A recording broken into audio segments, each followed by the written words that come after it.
We're going to simulcast here.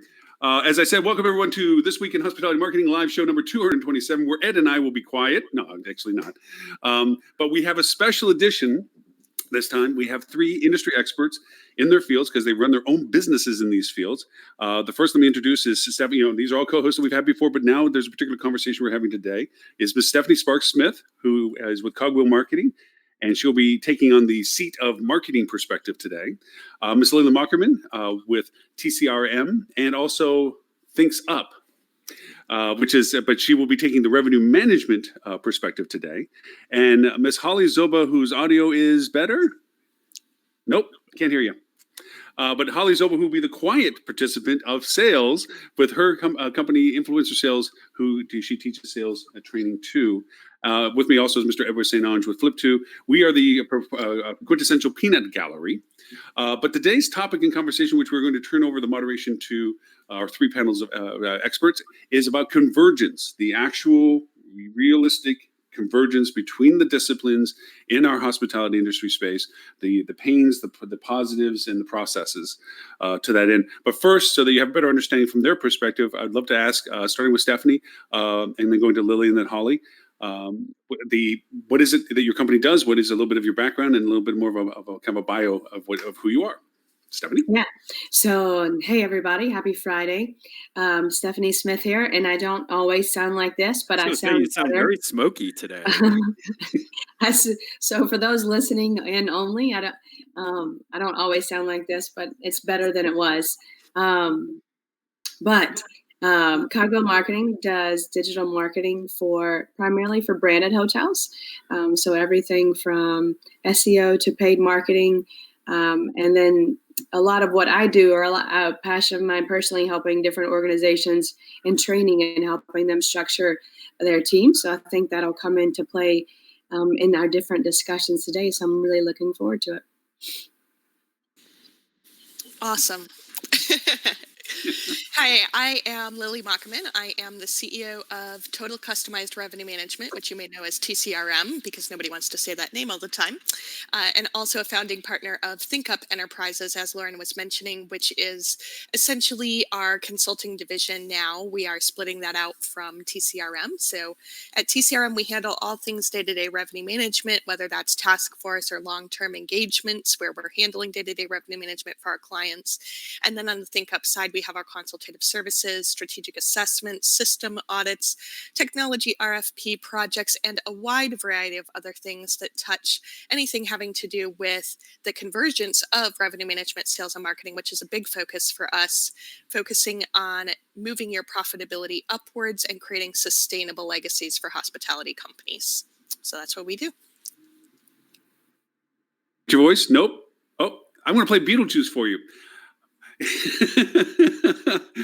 Holly is the principal founder and CEO of Influencer Sales. She teaches amazing content about salespeople developing their sales programs and being better and more efficient at what they do within the sales ecosystem. She also is a past chairperson of the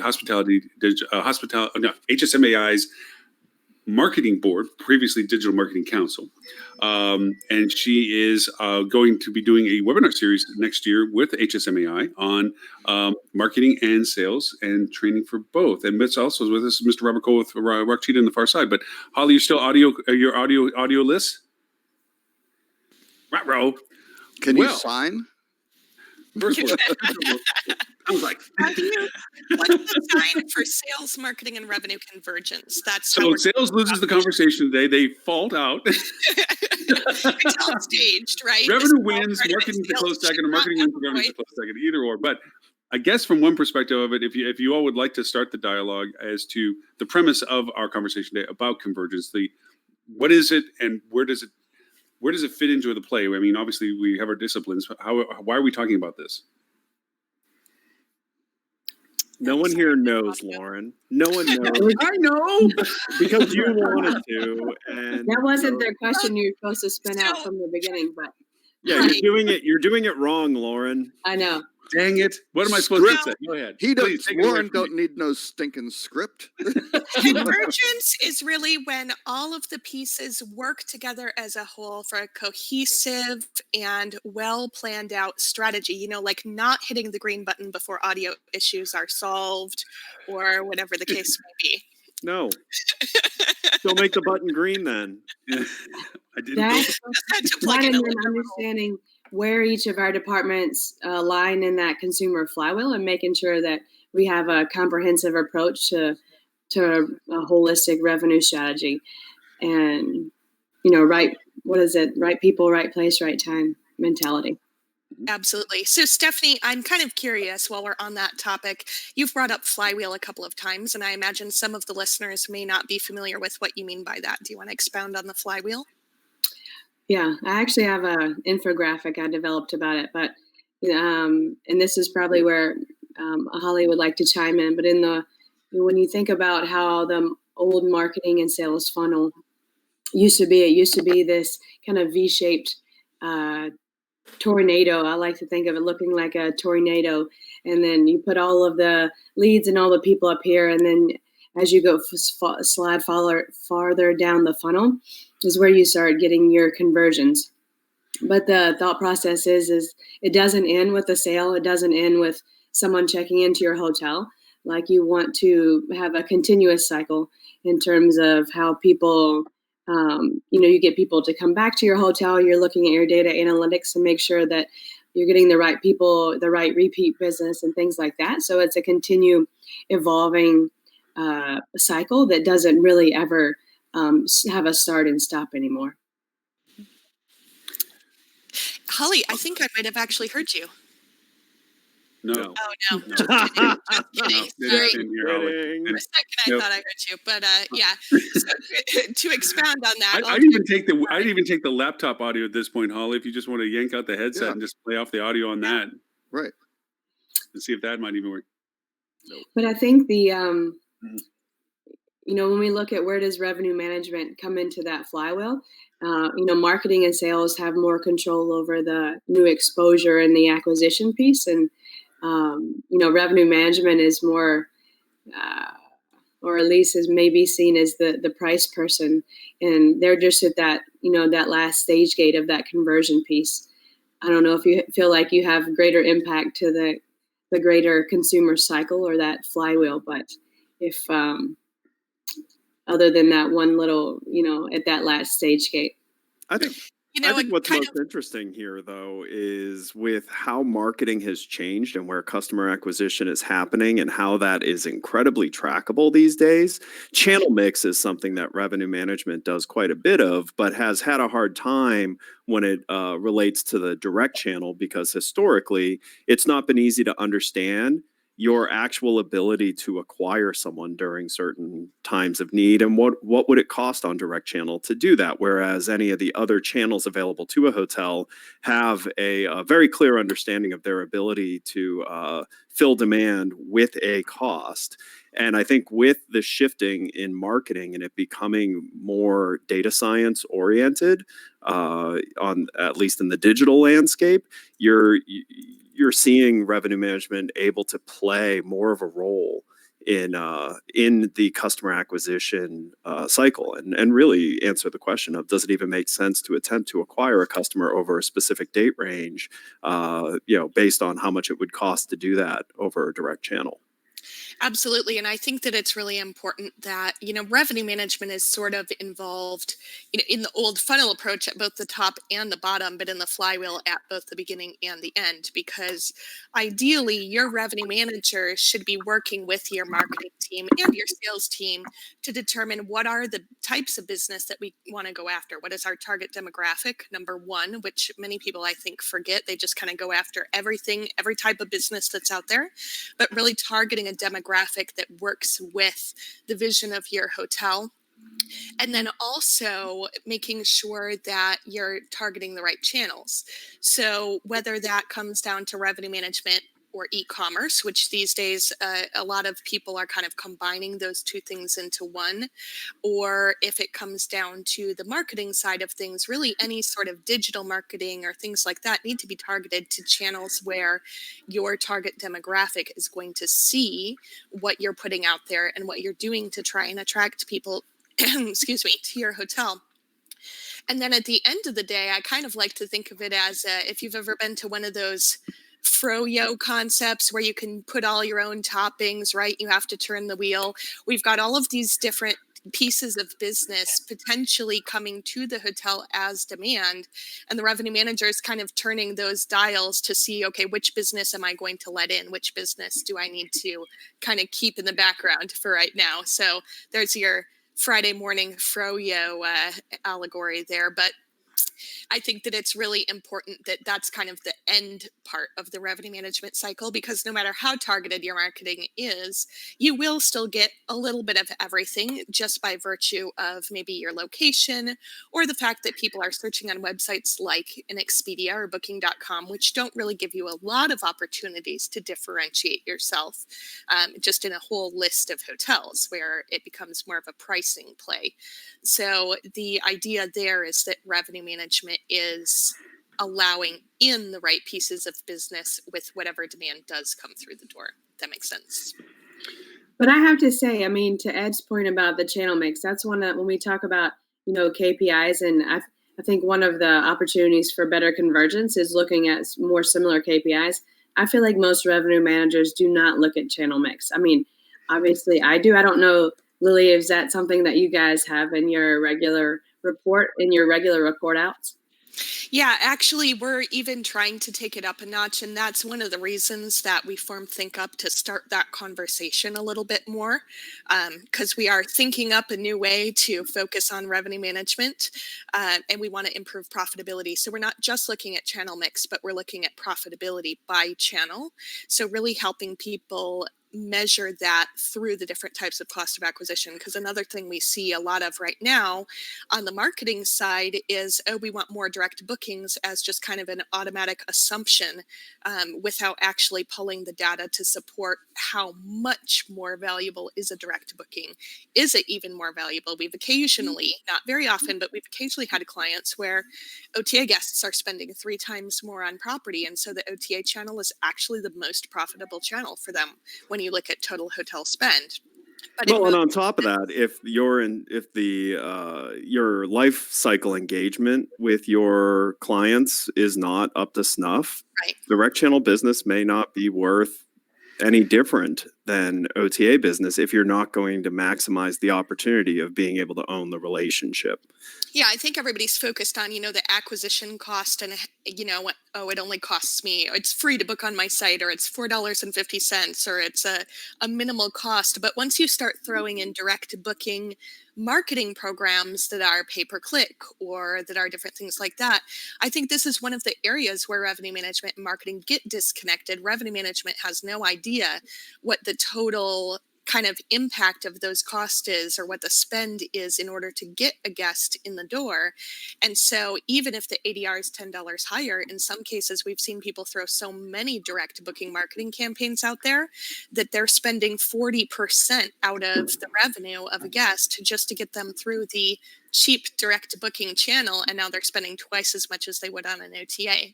And I do definitely believe that direct booking allows you to own the conversation with the customer, and that's very, very important. But you also have to be analytical, and that's one of the areas where I think revenue and marketing in particular need to be much more integrated and on top of what the other person is doing. I think Holly's strategy is to just be eye candy today. Holly, if you want to bounce out and try coming back in again and see if that might be a fix for you. Robert made the suggestion maybe not attaching your audio until you come back in, and see if it'll identify the mic at that point. Yeah, make sure all your Bluetooth stuff is just shut everything off on it. Speakers or TVs or headphones, something like that. Yeah, because just see if that might work for us. But anyway, I apologize for the interruption. We just would love to get Holly's dialogue on this as well, since she's going to take over the world. Maybe I would say exactly what Holly would say and cite some Calibri numbers that came out this morning, right? Some interesting stats. Calibri I love the intent of their work of coming up with, COPE and things like that to figure out what are the total costs involved with distribution. But they had some interesting stats. Actually, we're talking about the cost per occupied room. $2.61, or I'm sorry. On average in October, brand.com channel booking costs were $9.21 per occupied room.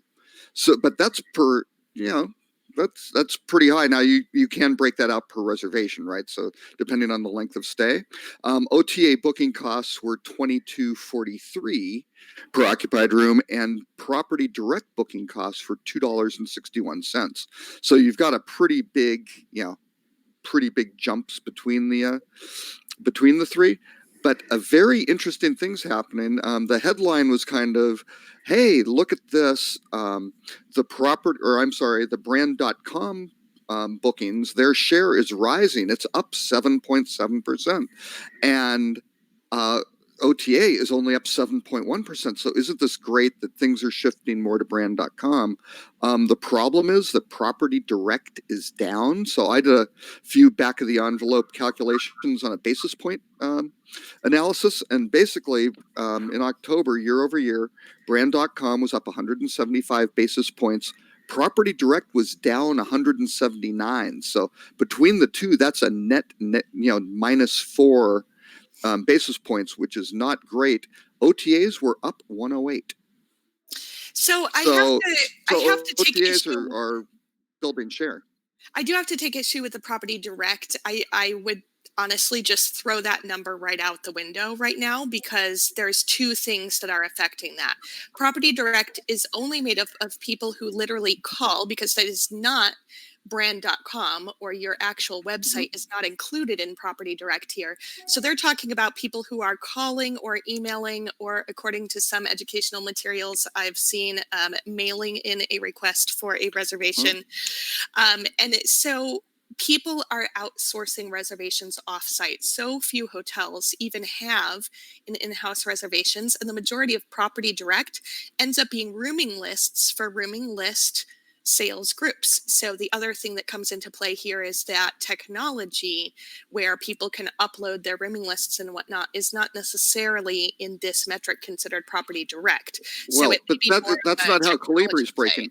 That's not how Calibri's breaking it out, though, because property direct is 26.6% share, which is a larger share than brand.com, which is at 24.5. Right. Does that one break out? Rooming list. That one doesn't break out group. Well, no, and then there's other, right, which isn't included. And I don't have the actual break. I have them around here somewhere. Others about 32.6. So that's where certainly a lot of group and corporate is going as well. But the property direct stuff is fundamentally a lot of online things. So my basic gripe has been for all these, hey, look at how great brand.com is doing.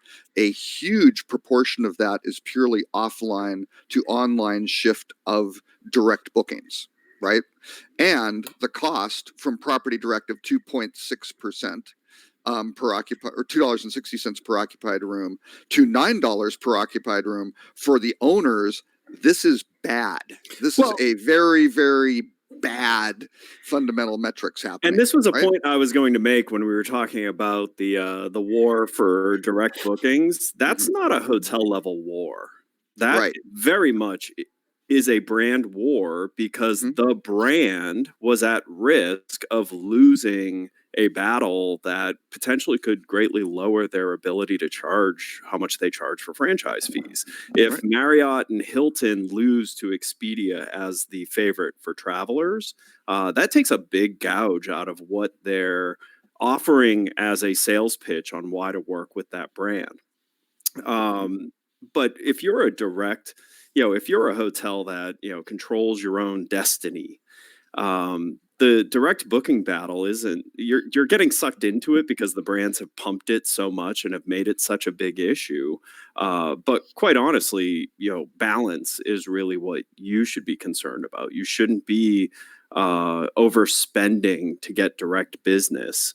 You should be looking at the lifetime value of a customer. So you can spend more per acquisition for your direct channel, as long as you have some form of ability to get a better lifetime value out of your travelers than the one stay that you just got. So, I mean, this is where I always caution hotels is don't look at the brands for what you should be doing. If you're not a branded hotel, you shouldn't look at moves that Marriott or Hilton make, because Marriott and Hilton are playing a very different game. And it's not a game that is going to make sense to your bottom line. Mm-hmm. Yeah, I think that, it's really important that, again, revenue managers, marketing managers, sales managers across the board, and this comes back to the KPIs and whatnot, you have to be educated on your costs. We're still spending far too much time focused on just top line revenue and focusing on, what's our ADR and what's our RevPAR. Well, those are great. And it's handy that Star benchmarks RevPAR. And I'm sorry that we don't have good benchmarking for profitability or GoPAR yet. But that's what we need to be focused on, because at the end of the day, as I always say it, you can literally revenue yourself out of business. Mm-hmm. If you're not watching your costs, and I see it the most being upside down when people try to work with deal sites like a Travelzoo or a Groupon, and there is a place and a time for that, absolutely, but they're not taking into effect the margin, or they're trying to throw things in to get onto the top 20. They get onto the top 20, and then they find out that their profit margin on every single room that they've now sold 500 of is negative $15. They're literally paying to have people in their hotel. So it looks good on the occupancy. It might even look good on the star, because that commission check gets cut later. But it's important that we're focused on that so we don't get ourselves into those situations and, threaten the sustainable legacy of the hotel. So, oh, wow. It's going around. Stephanie, we thought you were going to lose your voice for this meeting, but it turns out it's everyone else. I know. I thought I heard Holly for like 1 second. I thought I did too. So did I. I'm here. Can you Oh, hear me? there we go. Yay! Oh, turn up the volume. Pump up the volume. Speak closer to your screen. So my question is, I was surprised to hear Stephanie say that she didn't think revenue managers paid a lot of attention to the channels. I thought that's all they did. What else do you do? Well, and I say the channel mix as a whole. So I feel like most of them that I work with, and I don't work with many or any of Lily's revenue managers, but in terms, they're like, they look at Expedia and Booking.com as channels, but they're not, but they couldn't tell you, like if this best available rate came in through, a website or something else. I mean, at least in the majority of the branded hotels that I work with, they couldn't give you that breakdown if you asked for it. I'll have to echo that from the fact of the Rocket program. One of the questions I always ask the group when they're assembled is, can you tell me what your percentage of direct channel contribution is? And the second question is, can you define what's in that channel? And neither question ever gets answered. They don't know. So how do you even know what to expect from those channels or that channel if you don't even know what its contribution value is? Because a Pinto can't win the race, if it doesn't have enough percentage contribution to even be worth, expanding on. So I'd say that is a problem within the industry. In defense of typical revenue managers across the country, I will say that there's increasingly a lot on their plate, and sometimes it is difficult to find the right balance of time to dig into those numbers, especially this time of year. We see sort of a quarter four crisis. I swear our revenues would all be better in quarter four if the revenue managers didn't have to spend 25 hours a week working and reworking budget numbers in order to satisfy a political agenda in many cases. I thought that's what the salespeople were doing. Yeah, it's a little bit of both. It's a little bit of marketing. And as well as the marketing people. Yeah. Well, and Holly, I would ask the same thing. Like if I'm talking to a sales manager and they say, oh, we have, this big corporate account, whatever, ABC, and they can't tell me how a lot of times they can't tell me where that account books. Is that account using the link that you send out and pick up group? Are they using GDS? Are they calling in? Like, I feel like do you feel like you have that data readily available from a sales standpoint either? Heck no. Well, this brings to one of the questions that we brought into discussion early on was who should be asked what question? Okay, so we have the three entities in conversation now, and all of you had the gripe of we're always doing this recycling of information within our own discipline. Like we're always being asked the same questions for what we have, but are the right questions being asked of the right department? And is that question being asked in front of the other departments as well? So there's a collaborative answer rather than a siloed answer. What do you think would be an optimum way of approaching what you all agree is the same problem?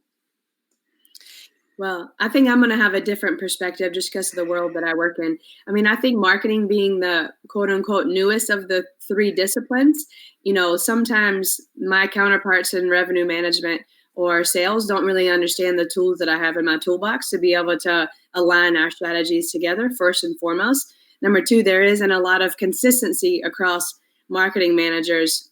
There's very differentiating skill sets, I think, across marketing teams. So when we think about who leads that conversation, I feel like the ownership is on that marketing person to insert themselves and be able to educate the sales and revenue team so that we can, hopefully align. But I don't necessarily feel. I think you guys can fight out kind of who's leading the charge in terms of who's the owner of that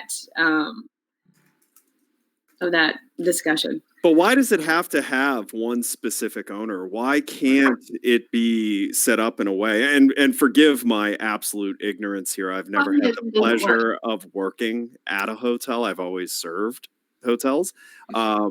But I do ask the question of, why does it have to be one specific owner? Why can't it be more entrepreneurial where everyone who would have a vested interest in knowing has the ability to understand without having to go to a person? Like why isn't revenue management being trained in on marketing tool sets as marketing is being trained on those tool sets? Why is there not cross training in these specific verticals? There should be, without a doubt, there should be. But I do actually think somebody needs to lead it because communism doesn't work.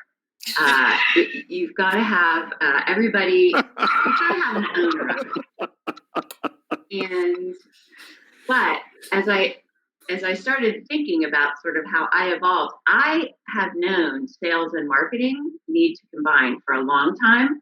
I've been resistant to revenue management because you guys really think so much more differently than salespeople, and marketing sort of is a little bit in the middle.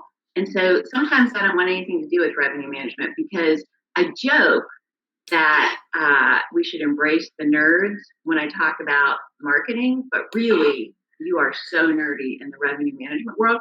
It is just night and day. But as I have gotten into this, I can't believe the amount of work that we're so inefficient. We do so much rework that each other discipline does that it's nuts. No wonder we can't get anything done. It takes us 6 months to do budgets. So I really do think somebody ought to step up. And I always believe it should be the person closest to the customer. So whatever your organization is, the person who has the ear of the customer and is the customer advocate, I think should be driving all three areas, which I think eventually will dissolve probably into just two, the analyst, and then for lack of a better word, the creative, I guess. But wow, I heard myself very loudly. Yeah. The thing I think that's important to understand, and this is where I do think hotels could benefit by looking out to their vendor relationships to see how they function. Because, by the way, all of these issues exist in any business. How you align them, how you have a culture of transparency. If you look at some of the best startups or even functioning tech companies in this space, transparency is a big part of it.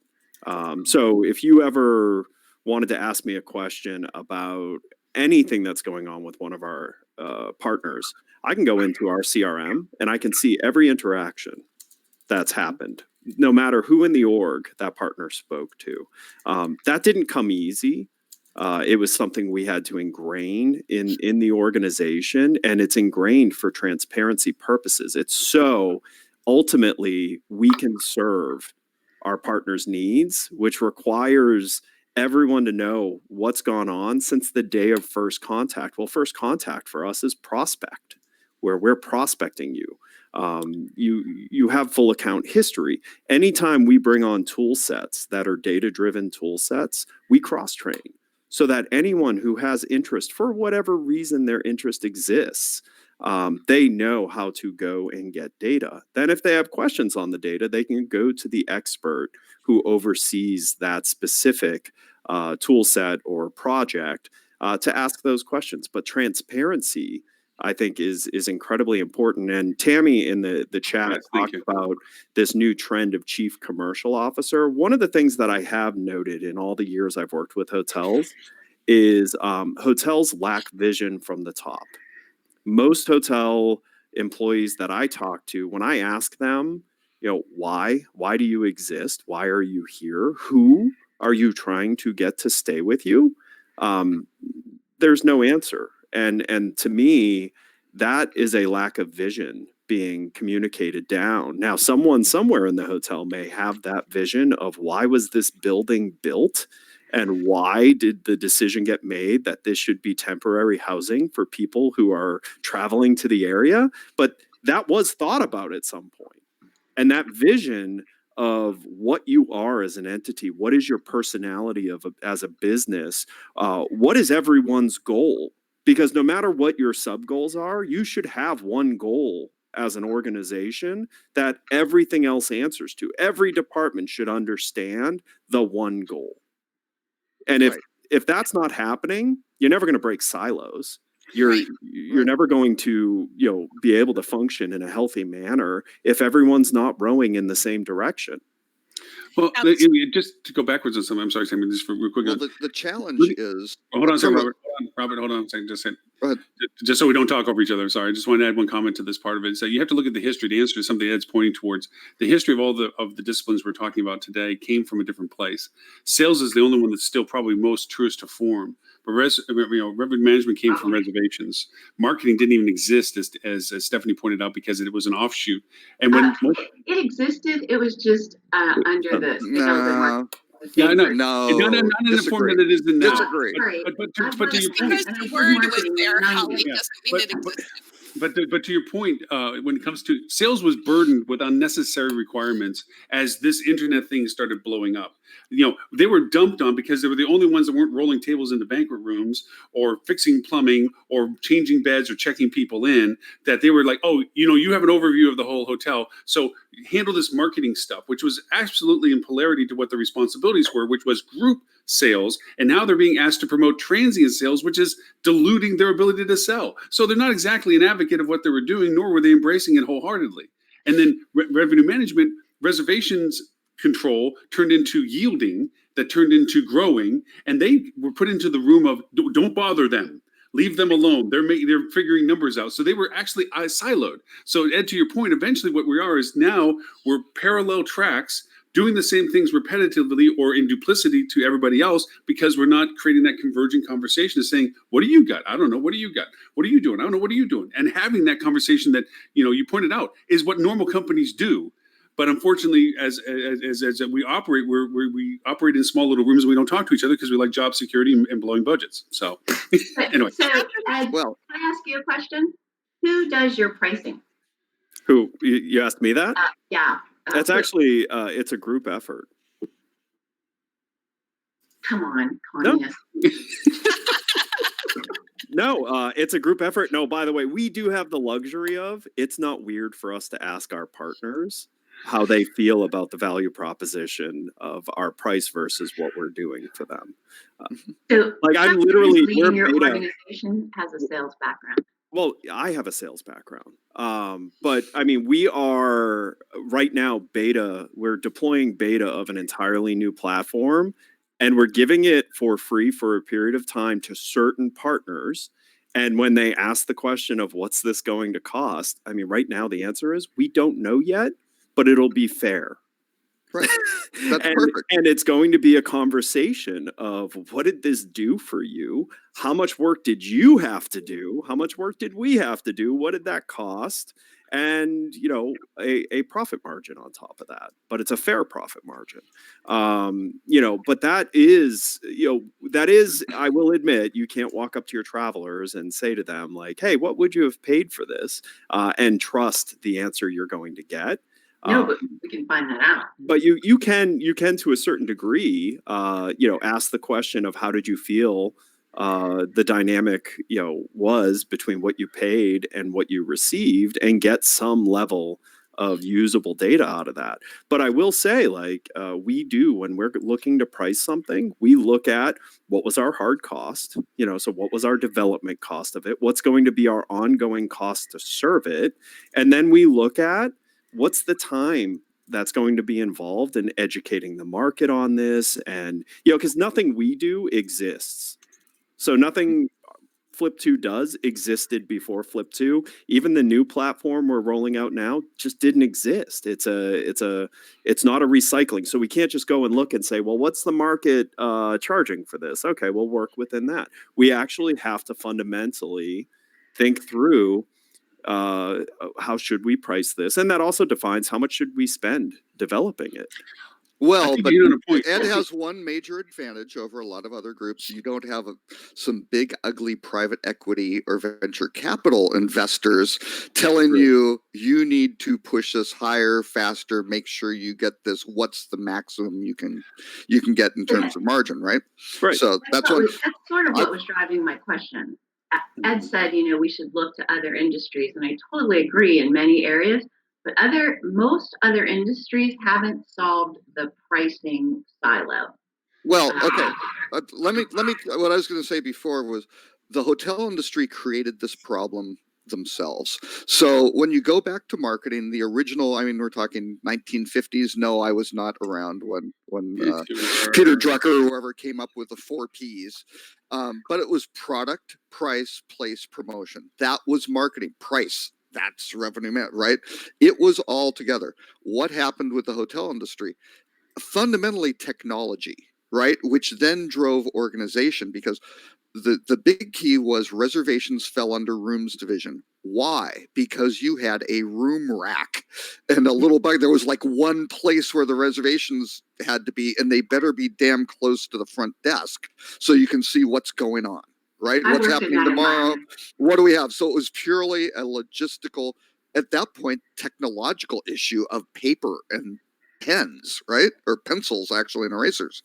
So that did that. Then you got property management systems, things like that.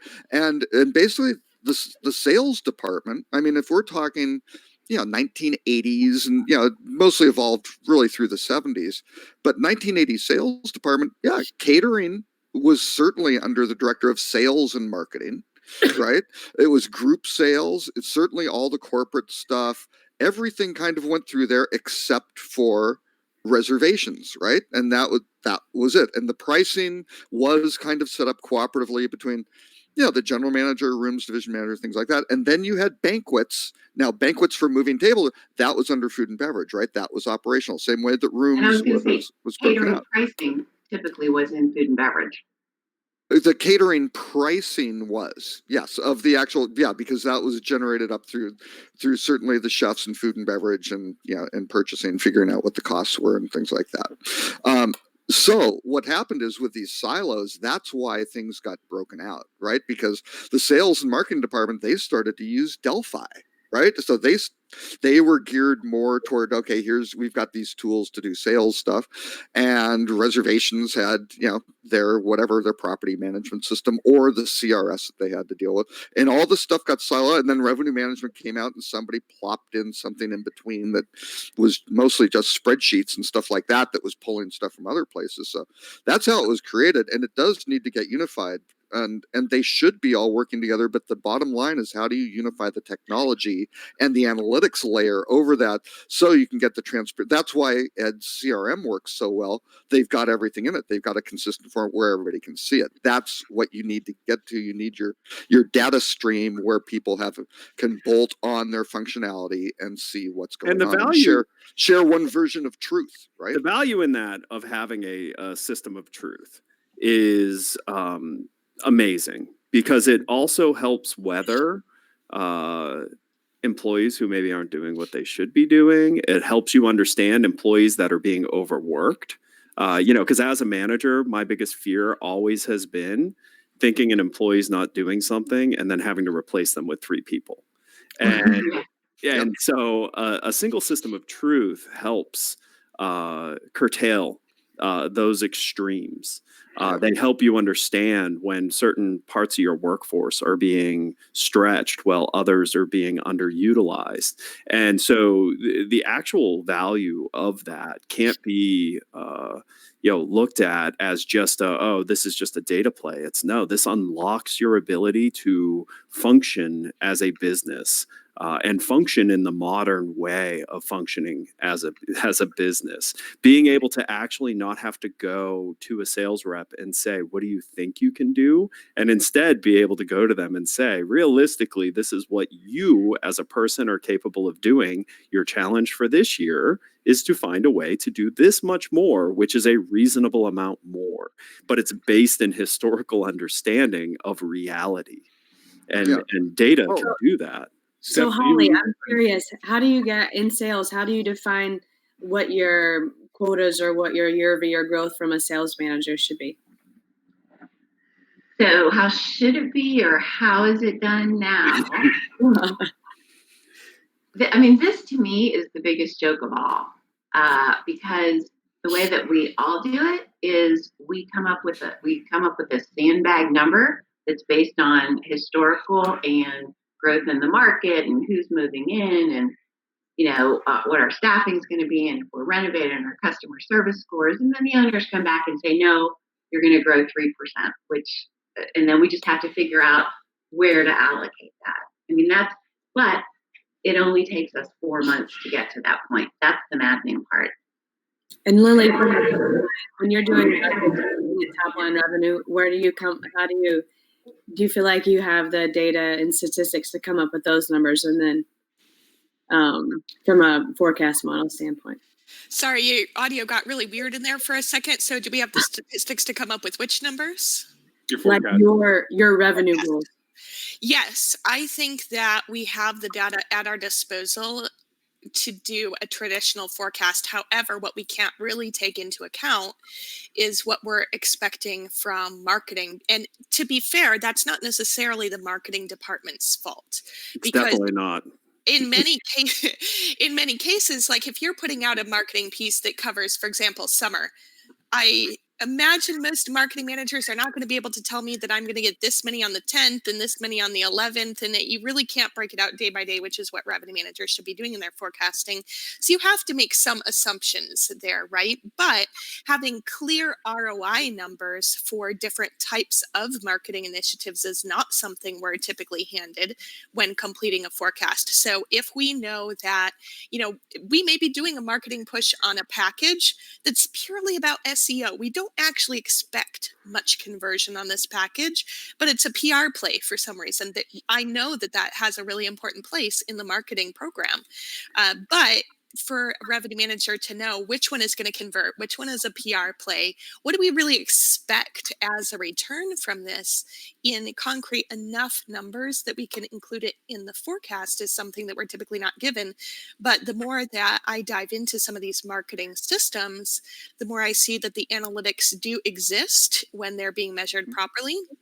And so by sharing some of those analytics, even though they're a little bit softer than maybe a sales pace or a transient pace would be, it still gives us an idea of how the marketing might influence the forecast so that we're not over discounting on a day where we're expecting the marketing plan to work really well, or, really overestimating the return. I see that happen all the time with budget and marketing plans, like, oh, but we're putting out this marketing in June, so we can expect June to be 150% of what it normally is. Like, this isn't necessarily proven by the numbers. It's not a bad marketing play, but it's not going to make your June 150%. Well, and this is the big difference when you talk about data sources. The data sources available to a revenue manager versus the data sources available to a marketing manager need to be looked at differently. Right. A revenue manager, most of their data sources, that data can be counted on, meaning it is what it is. There is no need to look at it and analyze it beyond this happened at this rate. This is what the costs that were associated with it. Those can all be taken with a fair amount of truth if you have clean data practice. However, when you go into analytics, you have to understand you can't take analytics down to that level of commitment. You can't say because it shows that this happened, this is exactly what will happen again. You need to understand that. You need to look at analytics from a trending perspective and not take it completely to, oh, I see this piece of data, therefore it tells me I have to do this. I see signals, that those signals, when put together, give a trend of this. So when we do this, it creates these signals. These signals can help us make a decision. Because the couple things you need to understand about hotels. Most hotels' analytics, if they're running their own analytics, the data sample's too small. Right. So you can actually pollute your decision making by looking at the results of previous decisions because your data sample is so small on your analytics. Go ahead. But your data sample is your own guests. Hold on.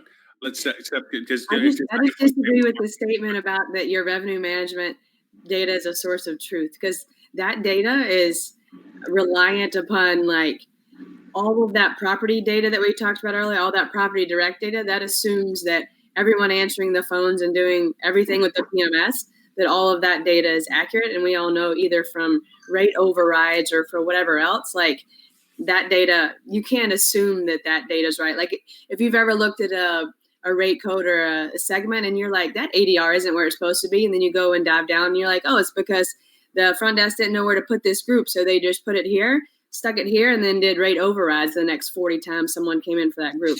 So I just like to assume that, I mean, it's the best data you have. So you have to make assumptions on it, but there's absolutely no. It's way more capable of being used for something closer to a decision than analytics can be. Okay. For the average hotel. I'm not going to disagree with you, Ed, but I am going to disagree with just about everybody. So, wait, let's stir the pot.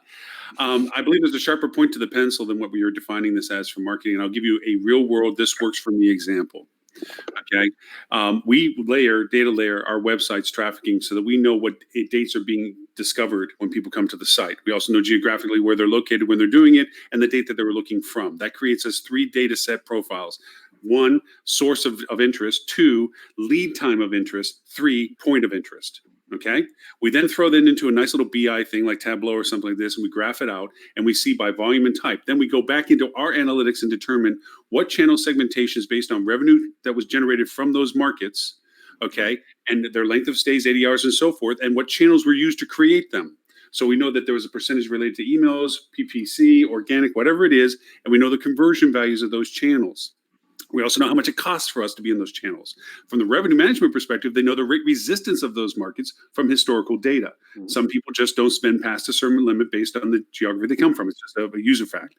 So we would then calculate what markets we would target, what monies we would need to spend at the conversions we know historically to generate the conversions we know by channel from that market for those dates to generate that occupancy. So yes, I can bring X number of heads in beds at X rate and X dates based on taking that marketing data and applying revenue management's understanding of rate resistance and actually make a forecast or a plan that will generate what I wanted to do at the time. Is it 100% accurate? To your point, Ed, absolutely not, because there's just variations. Well, I mean, but even with what you're doing, you're using way more dimensions of signals than the average hotel would. So I would say you're much closer to being able to trust the outcome of that. But I mean, just listen to the gymnastics you had to go through to explain what you were doing. I don't believe, and I'm going to use the word believe because my sample may be skewed a bit because I tend to deal more with independent hotels. But I do not believe that the average independent hotel has the level of sophistication on staff to be able to do even anything remotely close to what you just talked about. And the problem is they end up having to farm that out or not doing it at all.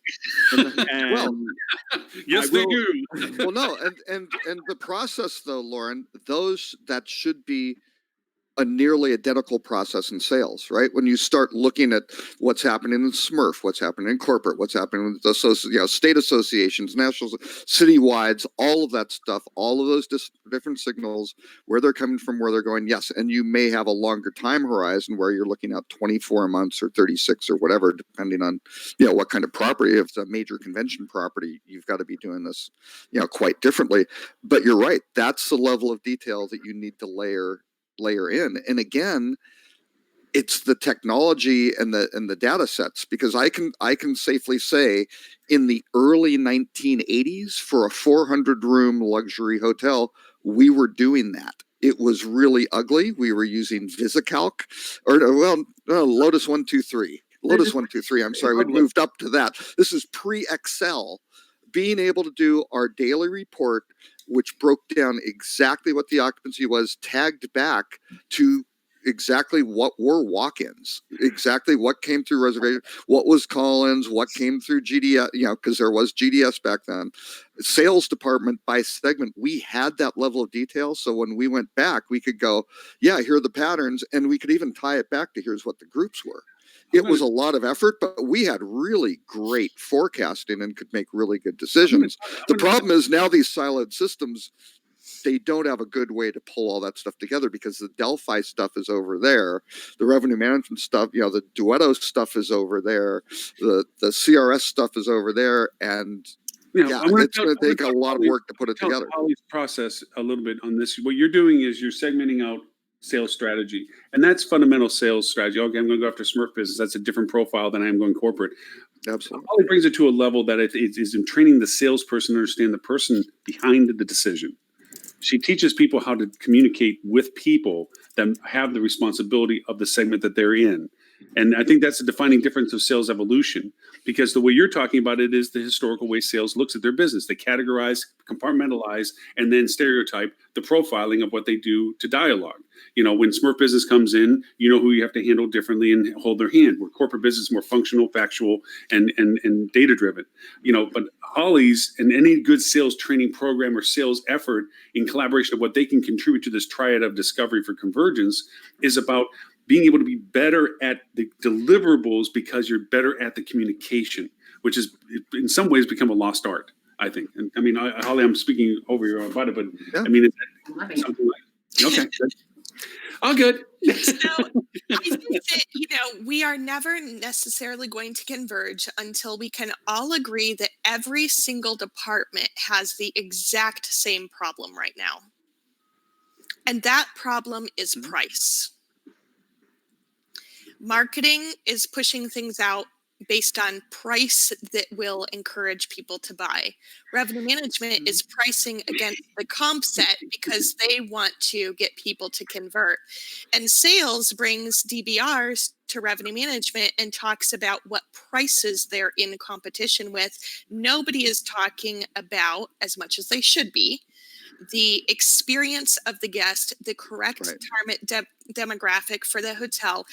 Price is the easiest thing to sell on. It's the laziest thing. It's the laziest. That's exactly. It's the laziest thing. You're right. My point is that we're all avoiding the key components of our roles because price is the easy thing to fall back on when we're not immediately sure what to do. And it's the hardest thing to defend against competition. Yeah, I do most of my marketing strategies. Like I feel like when we think about the P's, like for my marketing, I don't consider price, like, because that's what I have the least control over. So mine's more about, from a sales and revenue management, which target markets do you want? What segments do you want to go after? Let me align my paid marketing strategies to help you facilitate those efforts, get in front of those people, acquire those people. And it's my job to, I use the analogy with hotels, like if I do want to know more, but I didn't know I was going to have to press a button. I know. I didn't cool. Sorry. You are going into Stephanie's sales funnel. Wow. I didn't know you were going to gate your content on this. My gosh. That was me. I got one for everybody. Just wait for me. I'll pop them all up. Sorry, Steph, I interrupted you. I know, and I've completely lost my train of thought because I don't know myself anymore. I'm back because it was good. You don't The whole consider point price. The convergence piece and the price piece. Like I use this analogy, like marketing and sales are bringing the people to the front door. Revenue management has to get them through the price piece to walk through the door of the hotel. Operations is there, to welcome them and bring them back and create that repetitive piece of it. So I agree. I mean, I think price is important, but I try to take it out of my equation because I'm going to assume that you have all the data and you've priced the hotel appropriately against the comp set. And to be fair, fair. just to add to this before you take it to a better place, the reason you have the perception that price is the key aspect of this is actually indicative of a bigger problem in the hotel space, which is lack of foresight of need periods and Right. communicating that correctly to marketing. Good And that's what I marketing was gonna takes come back to time. as well. Like And the forecast though is published, right? The forecast is published. They're generally available to the entire team. So yes, revenue management should take responsibility for going to marketing to collaborate with them on need periods, but it should also be pretty obvious within those reports what the need periods are without having to kind of double up on the revenue manager to communicate it out in multiple formats. But to go back to Stephanie's point, my exact point is price should not be part of the equation with marketing. Marketing essentially is setting the price by not including price in the marketing because they're the ones who are pushing out the value perception, and sales is doing the same thing in my mind, but in more of a conversational with the client piece. We have to be promoting that value. Revenue management then is responsible for it, typically on the OTAs or the direct booking site, to make sure that that's foremost in the equation.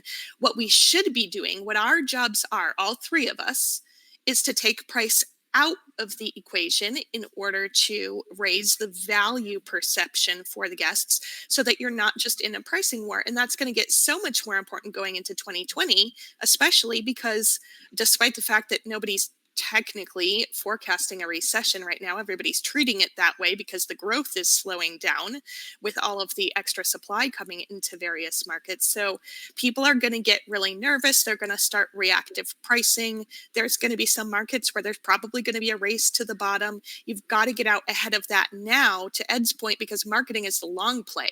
You've got to get out ahead of that now so that your guests, your target demographic that wants your specific type of experience, is not focused on whether or not you're the same price as the hotel across the street or $5 cheaper. That is not the way that you should be competing to get guests in the door. It's lazy. It's completely lazy. And that comes all the way back to what we were saying earlier. I think it was Holly who said, well, what does revenue management do? Honestly, 70% of revenue managers these days set bar rates. Right. And that's about the extent of what they're doing. It's terrible. And that's why we're running into another shortage where, great, TCRM is doing good because there's a lot of task force needed because there's not as many good revenue managers out there right now. But revenue managers are struggling to stay up to date with what's happening in the industry and all the things that they should be looking at, like channel mix, like putting out forward proactive strategies, like not trying to solve this month's revenue because you solved that 3 months ago with the correct strategy. So there's way too much reactivity, I think, at this point, and proactivity and really digging more into the analytics is what's needed.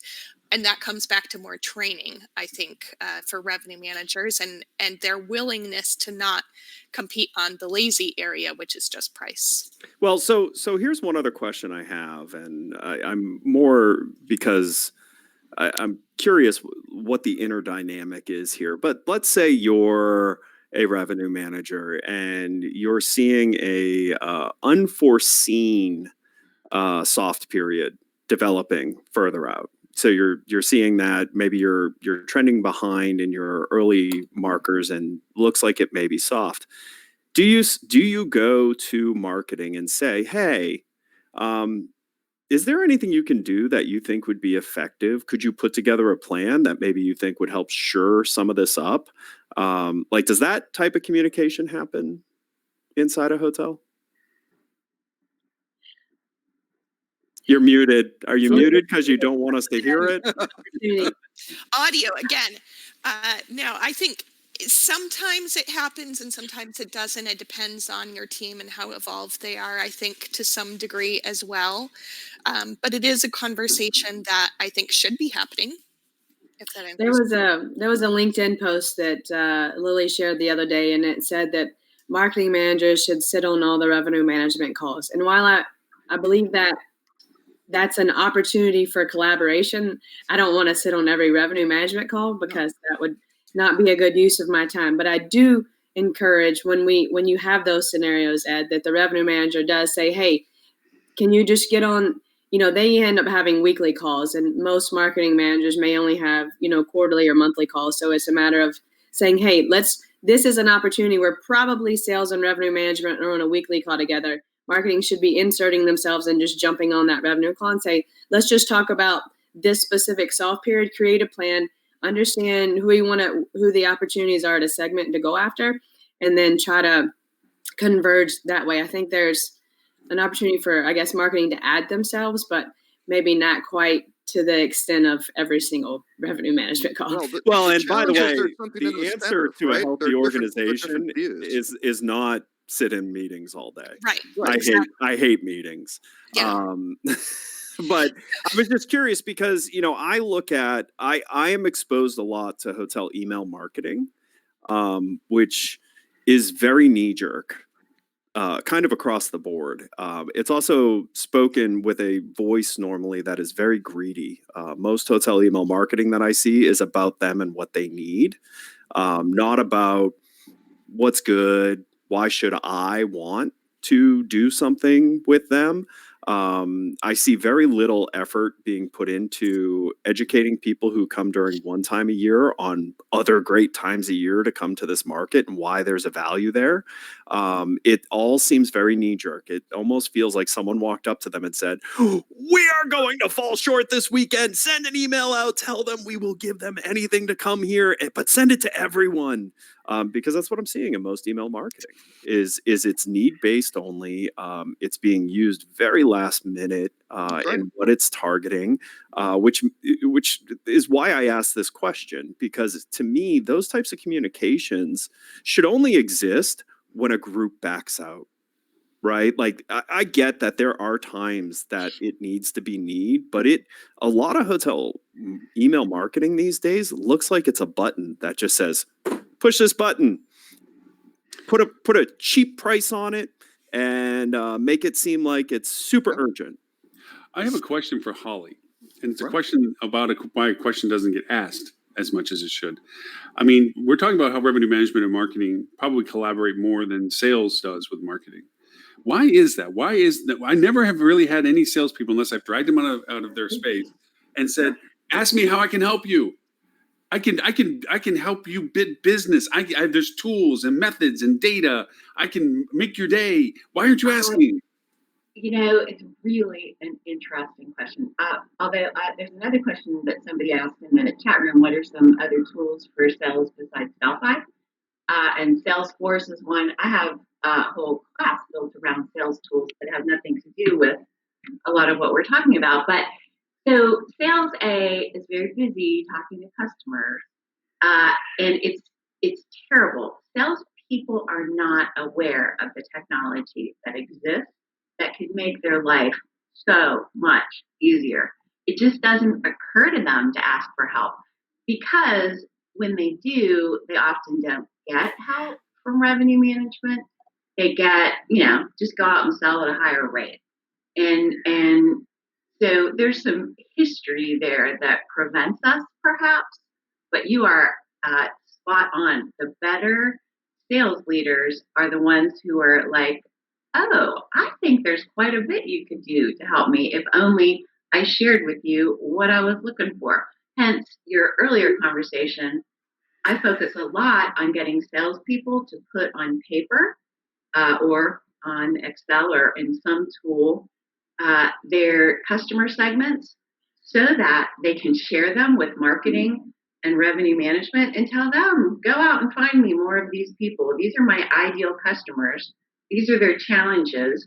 Go out and find me some more. And typically, if you make that effort, at least recently, this hasn't always been the case, but in the last couple of months, marketing and revenue management are both a little bit more eager to step up and help. But honestly, for a long time, we didn't get any help, and so we were just like, fine, we'll do it ourselves. And as you were talking about the soft spot, I'm thinking to myself, the salesperson probably knew that one of the biggest employers or customers in town was having a tough time in their business, and so their need has shrunk, and that's why we're soft. Or I live in the city of Chandler, Arizona.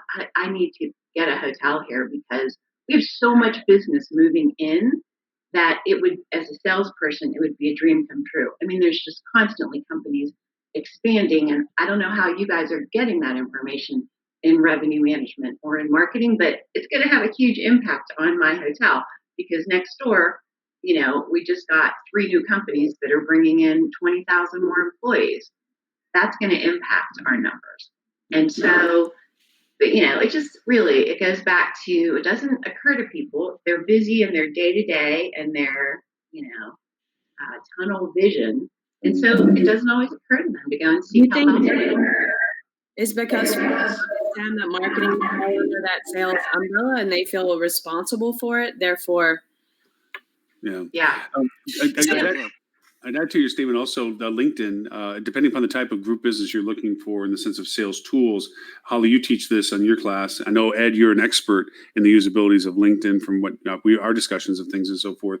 But it is a phenomenal tool, to Holly's point, that if you can identify who it is you're looking for, the type of business, it's a very good, sharp instrument to cull that down to the ability to message and dialogue and reach and connect with them.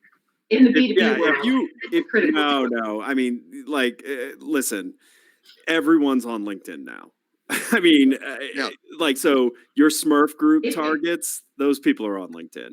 If you know what you're looking for, now normal LinkedIn search isn't that great. Sales Navigator. It's been so long. I forget that you know everything. Sales Navigator. Sales Navigator that gives you access to absolutely everyone in LinkedIn and gives you really good capability to take a broad search and then narrow it by geo and things like that. You can find anyone on LinkedIn. If they are employed, chances are they have a LinkedIn profile. What's your SSI score, Ed? I'm curious. I'm not going to talk about that. Get out of here. Are we going to compare SSI scores? I'd like to bring out an example that I bring in the Rocket discussion as to the usabilities between sales, marketing, and revenue management in a real case example. I had a hotel that lost group business 2 weeks out, 62% of their occupancy over a weekend. Okay. Just 2 weeks. And it was because of a tragedy. Okay. There were a repeat group block business that came every year. And yes, we could take the attrition, but the sales team said, look, this is a tragedy that created this. They've been with us every year. If we take the attrition, they're probably not going to come back with us. It's just a short-term money. That's it. So we went to revenue management, and I'm not going to speak for you in this sense, Lily, but the answers we got back were pretty much we have to drop our rate and hope there's residual demand. Or, of course, that's going to put money on the table, blah, blah, blah. So, Stephanie, what we did was we created, we took 3 data sources. We took everybody that was on the books for that weekend and made it a custom audience in Facebook. And then we took everybody within 150 miles. And that was drive market because it was only 2 weeks out. We're past the flight window. And then the third was we went over and took everybody that was here at the same time last year. And we put all 3 of those custom audiences together, negated out the ones that were on the books so they wouldn't see what we're about to do, and just simply offered the group rate. We were able to sell back out through. We sold out the block again. And that was just, it doesn't happen all the time, but that's where the 3 departments talking, collaborated and created this strategy. Marketing was able to go over and put a sharp point to the spear about it. Yeah. The winners are the ones that talk. That's the thing we know for sure. Are we going to compare scores now? Is that what we're going to do? One just thing to give you a basis point. I don't know if I've done this before, but that's just to give you a basis point what mine is. I'm going to go see yours is impressive. You're actually out there selling. That's impressive. I'm 72 right now.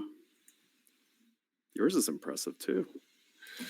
I think I've gotten too complacent in my executive leadership. Oh, Holly. Holly's got it going. Wow. I better. Wow. This is what I do for a living. So, I was I going better to have say a something on just to comment on what Holly was saying. Hey, The Lily. challenge that everybody is focused on their things, David, it's because their incentives aren't necessarily aligned Yep. with the revenue managers' incentives aren't aligned with marketing, aren't aligned with sales. So sales, it's like make your room night number, right? And just make that happen. Revenue management might be RevPAR, might be ADR, probably hopefully RevPAR, probably not GoPAR, but so it Revenue goes. management is Yeah. forecast accuracy. Yeah, well, it may have forecast accuracy too, but it should be also driving RevPAR, right? I mean, it's like, hey, we were perfect, and underachieving by 15% is not good, right? And then marketing, a lot of it is like, don't exceed your budget.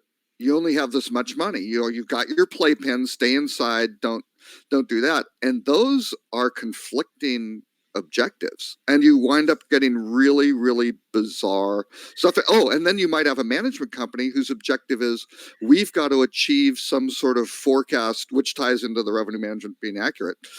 We've got to achieve some sort of percentage of of gross operating profit or something like that 2 out of the 3 years, or we get the deal terminated, right? So all of those things are not united across common goals. So And it's because again, it's a lack of vision from the top. absolutely. it's what I And that normally vision from see. the top goes, here's how we're going to do this. Here's how we're going to measure our performance.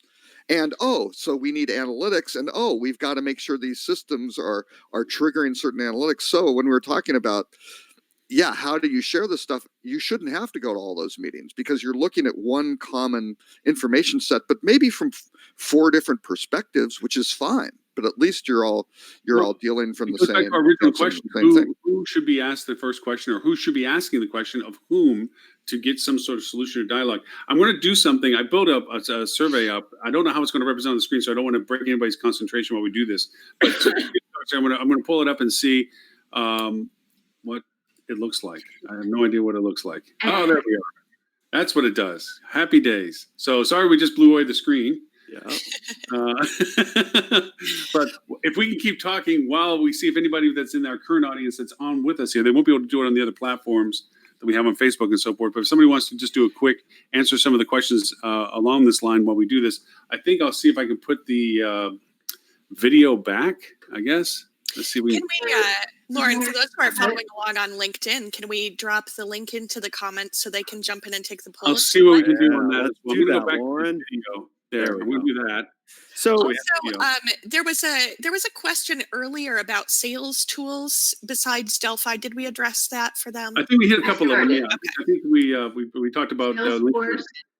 The biggest opportunity in sales tools that I see is sales proposal software.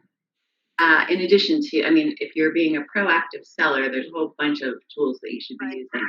But currently, everybody's using one of 2 products for their sales proposals, because they're the ones that interface. It's really just one, Sendyne's product, that interfaces with Delphi. But there are so many great sales proposals available with so much intelligence outside of the hospitality business that we're not taking advantage of. Right. That I wish people would. And this is why, in my world, I'm dealing with enterprise that's trying to, figure out what they're going to do as a collection of properties and everything. And one of the big things I encourage all of them to do is to start focusing on owning your data layer. And the primary reason I tell them that they should own their data layer is so that they can eventually stop using hospitality specific technologies, and they can just use good technology. Right. Because if you look at why you would use an email marketing platform purpose built for the hotel industry, it's because of the PMS connection. If you look at why hotels are using booking engines that are, honestly, the strangest shopping cart experience I've ever seen, it's because of integration to the property management system. And so the penalty for that is pretty steep, because a lot of this technology that's available to hotels is minimum viable deployment to get them something remotely close to something that was done years ago in another industry. And it's because of the heavy weight that connecting and getting data brings on a vendor. It's one of the things I promised myself after selling Easy Yield is I would never get into a business again that required me to do connectivity to the property management system layer, because it's just not worth it. It's just not worth it at all. It slows you down on everything else you want to do. And Two doesn't have that. we don't connect to the PMS. I found other ways. That's a very, very, very smart growth strategy. Alice did exactly the same thing, right? They went in and said, "How is Alice doing?" Their growth has slowed because now they've gotten to a point where they've got to start connecting to the PMS to make things happen more effectively. But because they've got to then integrate with the with the mobile app, and then that has to go in the PMS. So they've got to go in through the PMS because that's generally the the root hook. of most of the technological dysfunction of our industry lies solely in the property management system vendors. Absolutely, because their strategy was vendor lock-in. Yep. Right. That was the strategy. You get them on the platform, you make it proprietary, you make it miserable for them to go anywhere else or to connect to anything else. And if they do connect to anything else, you're going to get paid a ton of money for certification, and then you're going to monetize that by selling it to everybody who needs it. Right. So you're going to double dip on both sides. It's horrible. Yeah. So the airline industry used to have this problem years ago before they switched over to having a centralized GRS via Amadeus. And so, as it relates to convergence, does anyone have any insight into how, if the airline industry does things better in terms of either convergence or organizational structure that prevents the silos better? Well, no, airlines have monolithic structures. There is no owner, third-party management company brand. It's completely unified. And what happened with those, how were GDSs created?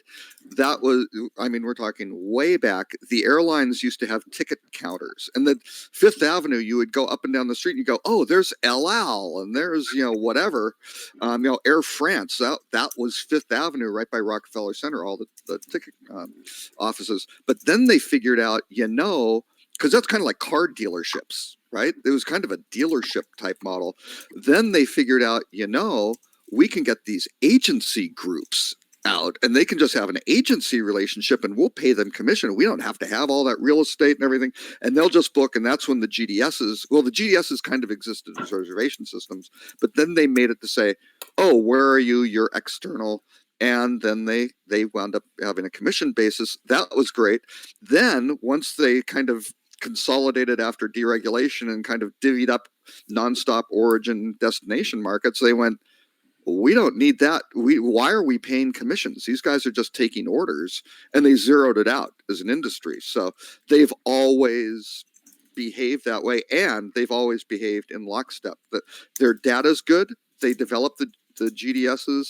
They have MIDT, which are marketing information data tapes, which show all of the bookings of who went point to point, every single PNR, where they started, where they stopped, where they connected. But separately, because you wouldn't want to put them together, that would be anti-competitive. BIDT, which was the business information data tapes, because they were literally tapes, that had all the pricing information. And there aren't a lot of people who are buying whatever, a full fare coach ticket if a discounted ticket is available, right? So they had pretty much perfect information. That's ARC, that's owned by the airlines. IATA is controlled by the airlines. You go through the whole process. They created the GDSs, and now what's happening?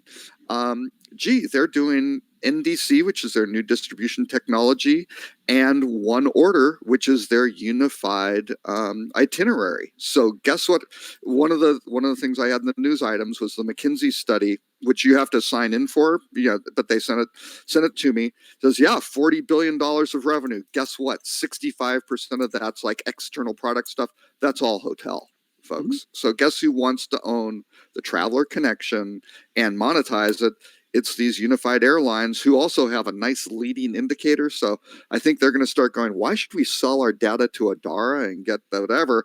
I think we'll just do it ourselves and get rid of the middleman, get rid of the marketing, and keep all that margin for ourselves. So that's the future, folks. Watch out. And I guess the point I was trying to make, if we are supposed to learn from other industries as it relates to, outside of the technology piece, but specifically breaking down the silos of these disciplines, I feel like that's probably the closest one that has that specific revenue management model piece. So, yeah, but the problem is they hold a monopoly. And they hate customers. Which completely changes the dynamic of how you price things. Yeah. They are monolithic organizations, so there aren't 3 to 4 different businesses inside of a business unit that all are misaligned. And like Robert said, most importantly, they hate customers. They're logistics companies, and customers are the things they move. Right. They're not interested in relationships or anything like that. It could be cattle that they're moving for all they care. Remember that article, Robert, that we just read about the CFO talking about why they're putting more seats on airplanes? He totally was justifying it because then all the planes will be the same. And so what if you only get a foot of space on all of our planes? You're only going to have a foot of space. So that's why we're doing it. Isn't that a great idea? No, it doesn't matter. I mean, those planes, and my dad spent 28 years with Boeing, right? So those planes were not designed to cram in that many people originally. I mean, certainly the payload of what it can carry, it will fly and everything. But what did they start doing? They said, used to have food service. Frontier Airlines used to serve, their big thing was steak and lobster, right? It was a really, really different experience now. But what did they do? They got rid of galleys. They got rid of the padding on the back of their seats. They stripped down they said it used to be, actually for a while, Midwest Airlines had, 2 and 2 seating of leather seats, which were nice and white. They served you warm chocolate chip cookies. I guess I'm picking on Frontier. Frontier acquired them and just killed it, right? They put revenue managers in charge. But all of that sort of stuff was great. Gosh. Well, they did. That was number one. Number two was it started at American Airlines, and it started with an olive, because somebody went into Bob Crandall and said, hey, we're putting olives on the salad, and we're spending $184,000 a year or whatever. Nobody's on the airplane because of the olive. And that's the first domino tipped. But again, so I just have to jump in here, though. I have to jump in here to the comment about they put revenue management in charge. If you have a revenue manager who doesn't understand the concept of guest satisfaction being important to revenue management, or a relationship like the example of attrition not being charged in case of a disaster, if your revenue manager cannot wrap their heads around that and they make it all about 2 + 2 = 4, they are not a revenue manager. They are a finance person, and you need a new revenue manager now. No, not for an airline. Understand Absolutely not for an airline, though. Airlines, when you have divvied up origins and nonstop origin destination markets. Just say it. Monopoly. When you have a monopoly, you don't have to care about satisfaction. There's only 5 options. There's a lack of choice.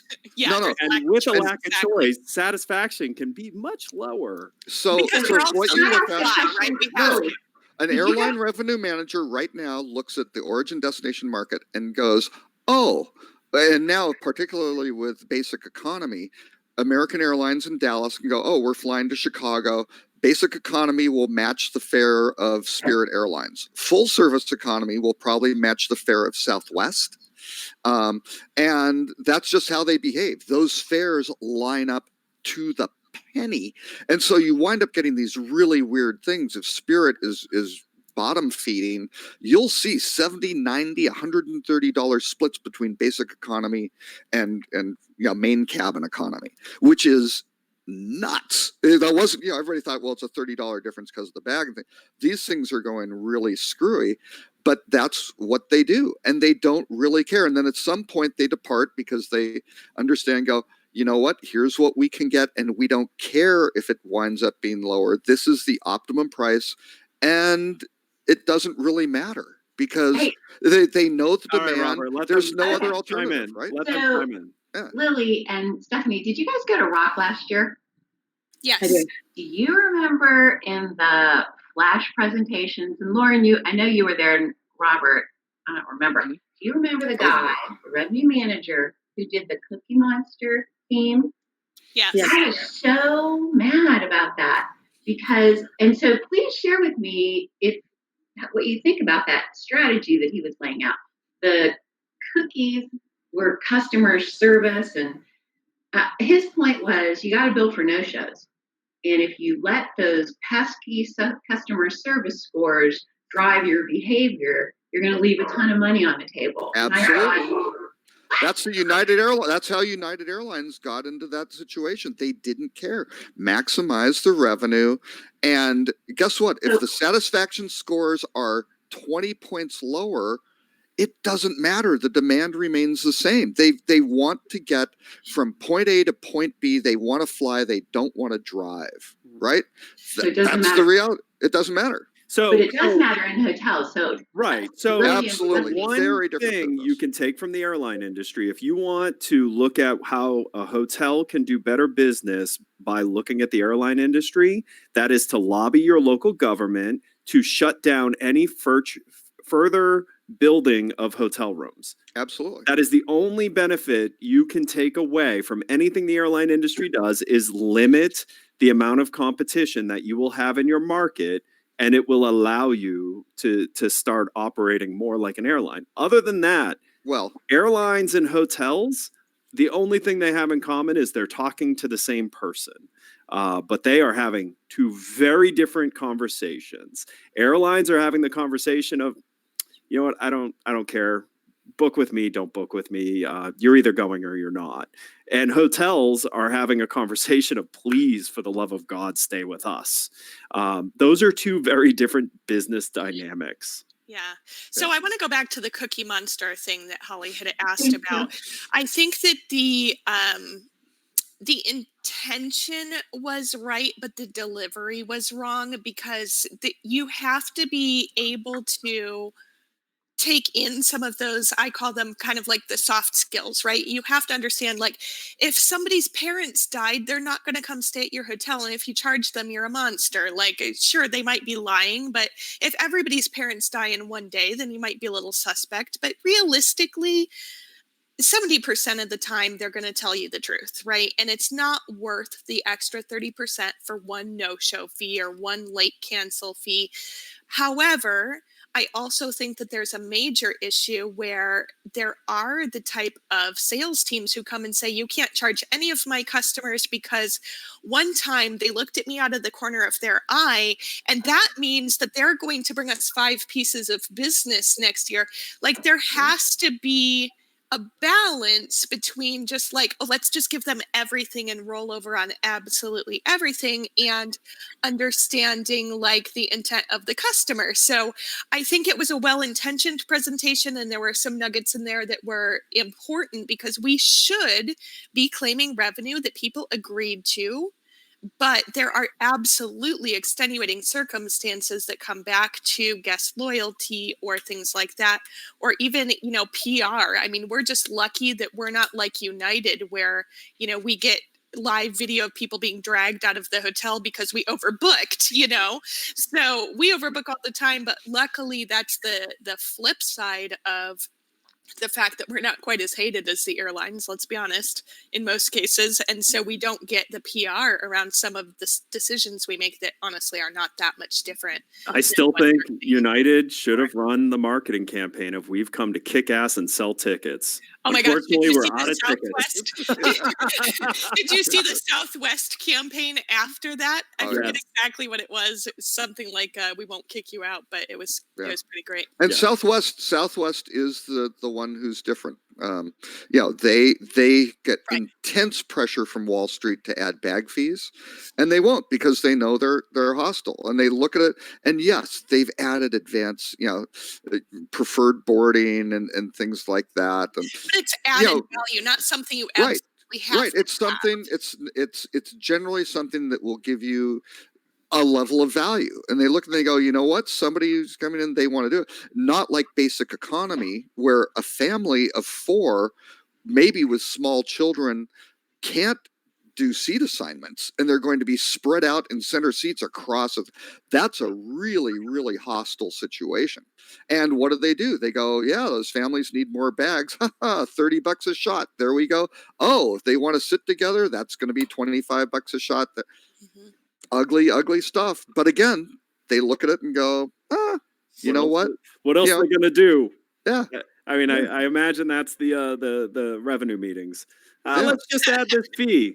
Well, aren't you Yeah. worried about anything else? What else are they gonna do? They're gonna Right. drive? They're gonna get in a train? Come on. Well, you know what though? Here's the thing with Southwest, and this is coming from a Southwest loyalist, which apparently can be done if you're a millennial. You can still be loyal to a brand. Oh yeah. So the thing is, I don't look anywhere else usually. And that's where they're getting me, right? I guarantee you, I have paid in some cases $50 or $100 more to fly Southwest because I don't have to price shop. However, I know that because I'm A-list, because I'm loyal to Southwest, I get a free companion pass wherever I go, which is worth a whole ton of money for me. And second of all, I get boarded within the first 60 people guaranteed. So, well, with the exception of pre-board maybe. But, I'm basically getting everything that I want. I could have status with one of these other carriers and still struggle to get a window seat if I don't buy it at just the right time. With Southwest, I'm basically guaranteed a window seat because of my status. So these are the little things that are important to me. But that's Yeah, I also think they're the Southwest little can things that stay are on because I'm not comparison shopping now. And that is an excellent point of exactly how you take price out of the equation. right, but yes and no. Because again, you're oversimplifying it. For most routes, you have one or two choices. Right. So are you really if you like Southwest, I'm the same way. Southwest and JetBlue, they got me. Right. If they have a flight that is a direct flight to where I want to go, I'm booking them over Delta, United, American, Frontier, you name it. Okay. I will give them preference. However, I also know that most cities I go to, they're probably the one of two choices. So most of the time I don't even check because Delta is always more expensive. And I hate Delta. I've never had a good experience with them. I must be the only Southwest really? hater on here. I'm a Southwest hater. I will never fly Southwest Really? if I can help it. Yeah. Now, See? why do you hate Southwest? Who do you like? Who do you love? Oh wait, you're in Seattle, Alaska. Well, I've Alaska. lived in 4 different states, so I've had status on 4 different airlines, none of which were Southwest. But I hate Southwest because of this. One, I won't pay for a seat. I'm anti paying for a seat. And when I travel with my son, people avoid eye contact like the plague. It's like, oh my God, I have this really interesting magazine. Let me put it up to make sure you and your annoying son don't sit with me in the same row. God forbid he annoys me. He's a German carrier. I know. So So who's really, your you favorite- don't who's hate your favorite Southwest, carrier, you though? hate the travelers. You hate people. well, That's but they Southwest. forced me in that Southwest's fault situation. that they don't want to sit next to a child. But they forced me into this whole I have this anxiety about not knowing what seat I'm gonna sit in until I get on the plane. They forced me in that scenario because I won't pay for a seat. So Well, you can't pay for No, it. you Well, can't pay for a you seat. can't pay for your seat Whatever. in Southwest so at all. So that means I'm in the middle. the other ones, All you have are to do is forcing check you in to. 24 hours in advance, Stephanie. That's all you got to do. Or No. pay to check in 24 hours in advance. Yeah, I'm sorry. Check in 24 hours Somebody in do that for advance. me. Thank you. You must not live in a primary market for Southwest. Yeah. In Oh, I do. Orlando, Phoenix. if you don't buy early bird check-in, you are C. Yeah. You can And- check in 1 second past, and I'm you A-list, are it C. doesn't There's a matter. lot of automation that all the corporate. Yeah, A-list, rules have yeah. right now. Yeah. They A-list hold and the corporate first on 30 seats for A-list. Yeah. But regardless, I kind of feel like now we're talking about the airlines and we're not talking about the convergence of revenue marketing and sales. And that's what everybody's here for. So I think we should reel it back in Good here. job. Brought us back in. Wow, that is, wait a second, that has never happened on this show before. I think we have, what show number 227, Lauren? I think we have a milestone here. Wow. Well, only if it happens. Oh, and There's Lauren's many muted. attempts. Oh, There's wait, many Lauren's attempts muted. to That's reel why us we're in. on track. Yeah. Okay, so to bring it on Still track, muted. I'm gonna ask. I have one of the questions that we had talked about, like positioning. Like, how should we be interacting, and in what frequency should we be interacting?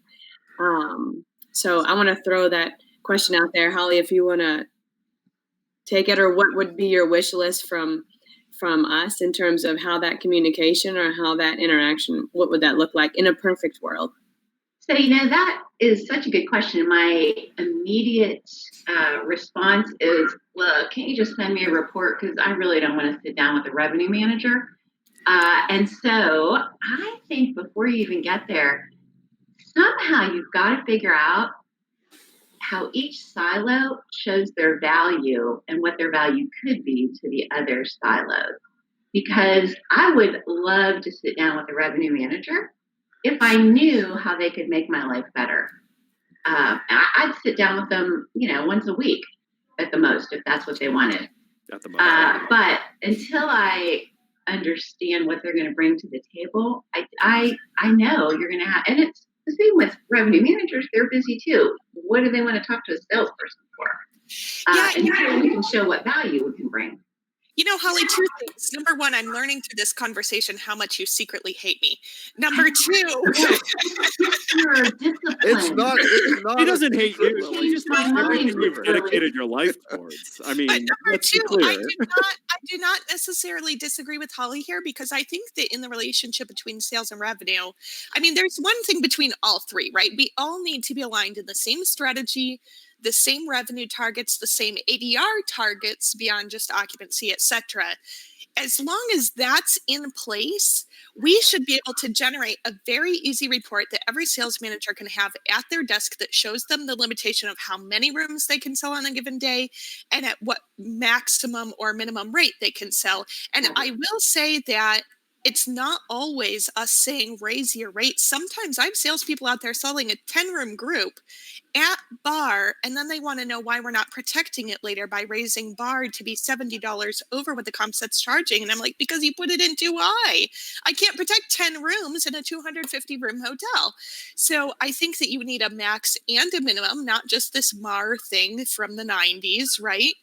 We need a maximum and minimum so they have a range to work with. They know how many rooms they can sell.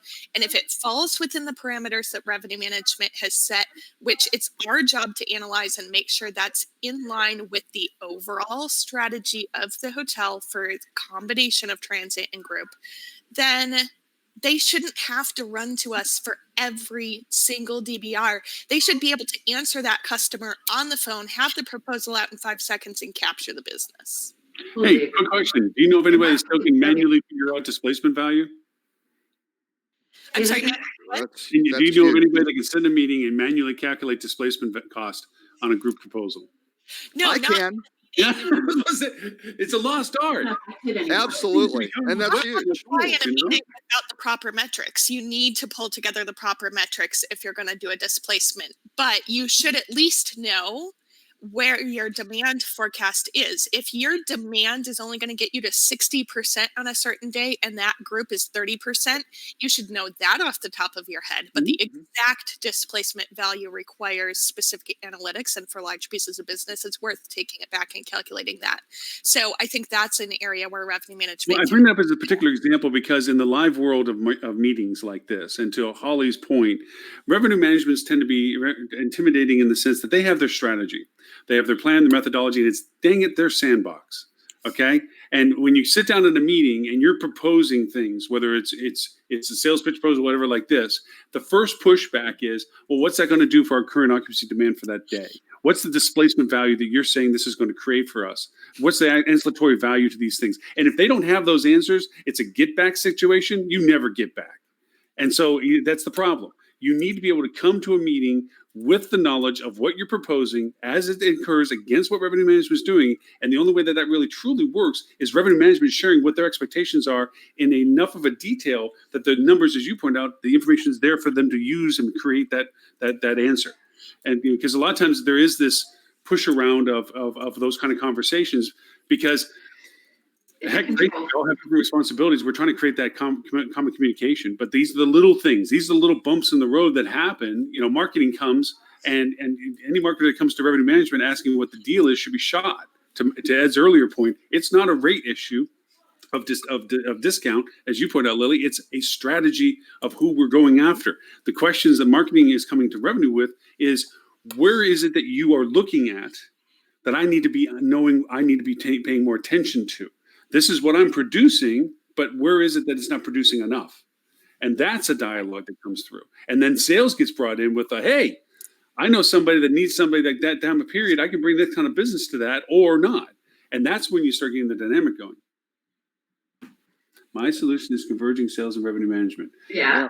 Oh no, you gotta look at the I- graphic. I- graphic I- and Ed I put a shared. graphic Quite up good. on how to make the Yeah, there you go. But I think it comes back to what I think it was Ed, what you were saying. The solution is not more meetings. I don't think sales and revenue need to sit down once a week, other than in a strategy meeting that actually is accomplishing something and not reading a star report out loud. right.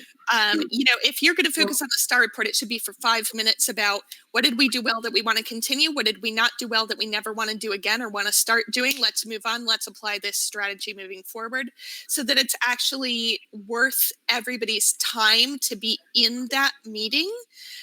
Whether, I post a lot of things where I don't actually write the article, so I don't also necessarily agree that marketing needs to be in every single weekly meeting. I think once a month is usually good for marketing, but stop wasting people's times. Make your meetings shorter, to the point, and make them worth something. Well, I'll even add another little wrinkle. Don't hand out an agenda as you walk in the door. Right. Yeah. Like, have your reports out early. And for those people attending, read them. If somebody's actually giving you the reports in advance, there's a reason for it.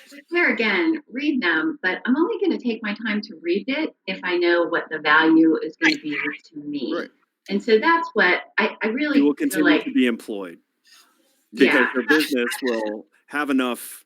No, that's not success true. If I continue spend to all my employ time reading these analytical reports, which may or may not be my thing, You're not doing your job. yeah, I'm not building my relationships. But this is also where I kind of feel like you all need to go to lunch together every now and then. No, So but maybe that's you not- don't need a That's not the meeting. answer either. So seriously, that's what people have been saying for a long time. But I really, and a lot of this started not long ago, Lily, with something that you said when I asked you what your KPIs are, because I didn't even really know. And you said forecast accuracy. Now, we all should be measured on RevPAR index changes, I think. Like, that should be a common goal that everybody gets measured and bonused or whatever it on.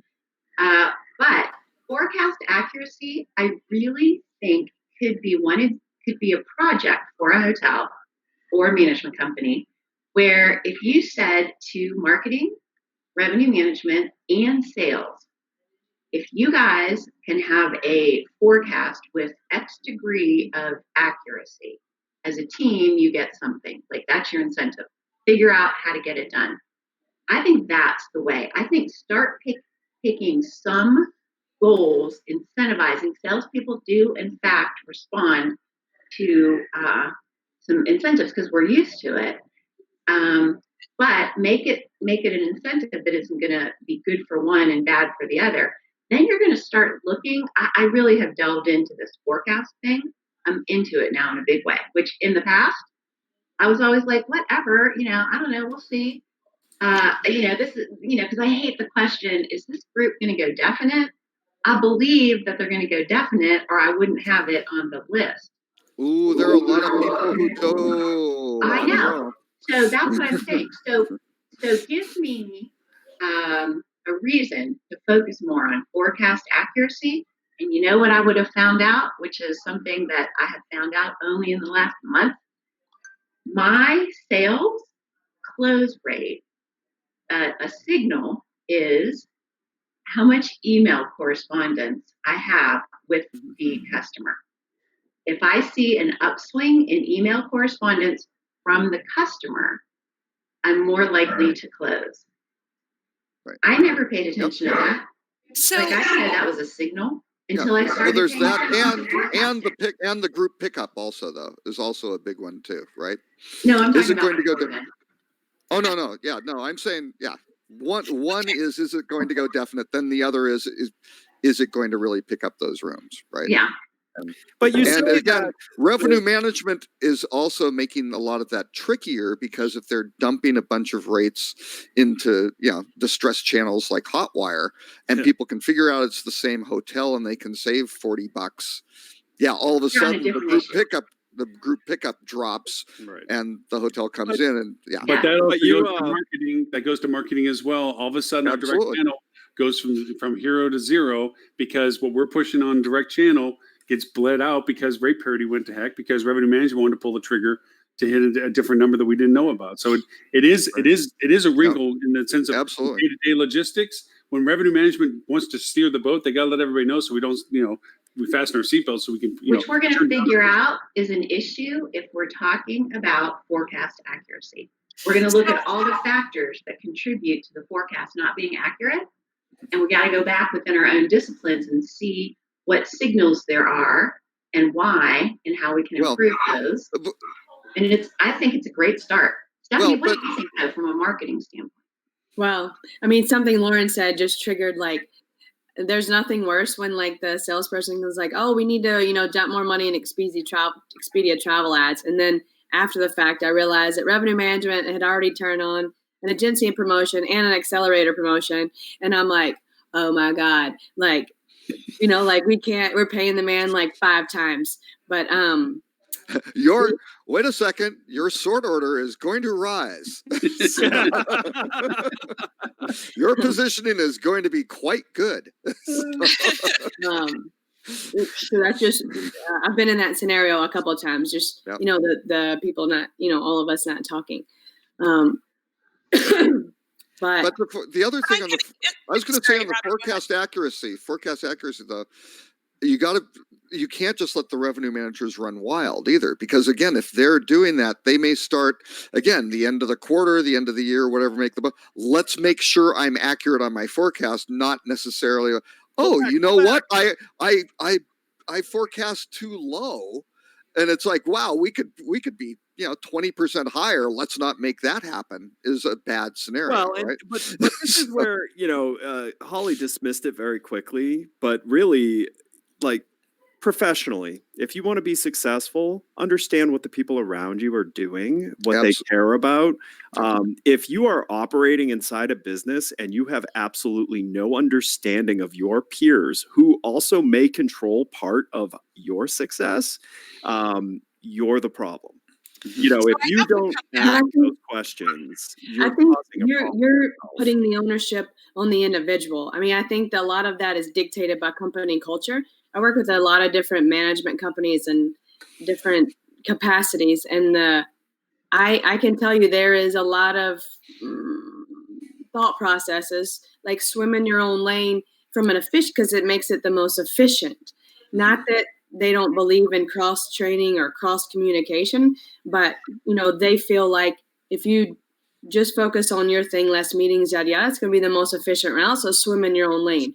And I've been told that more times than I like to jump over in Lily's cube or to Holly's cube, and they're like, this isn't what you do. And I said, I'm not saying I have the answer, but I say I want to ask the question so that we can know where to go from here.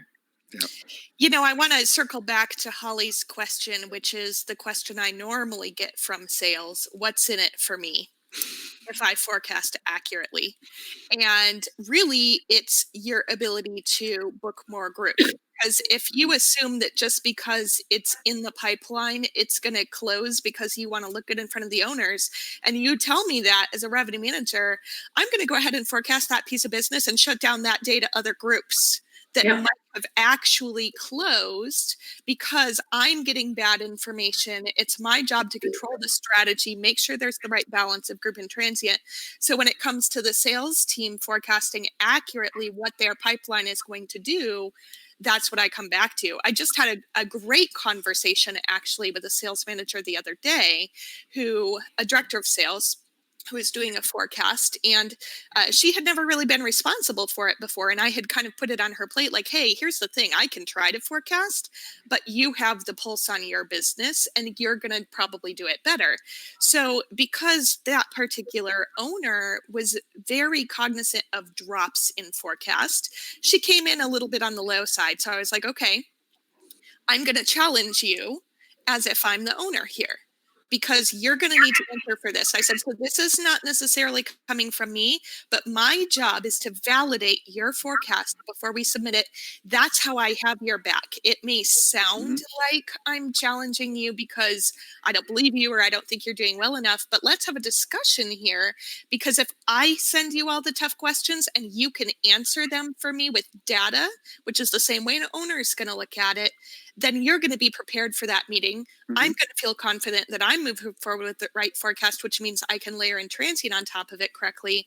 And at the end of the day, now we have a collaborative, convergent discussion between sales and revenue on forecasting accuracy that's good for both parties. And you have a salesperson who feels some ownership for the forecasting without a threat, because you're there to help.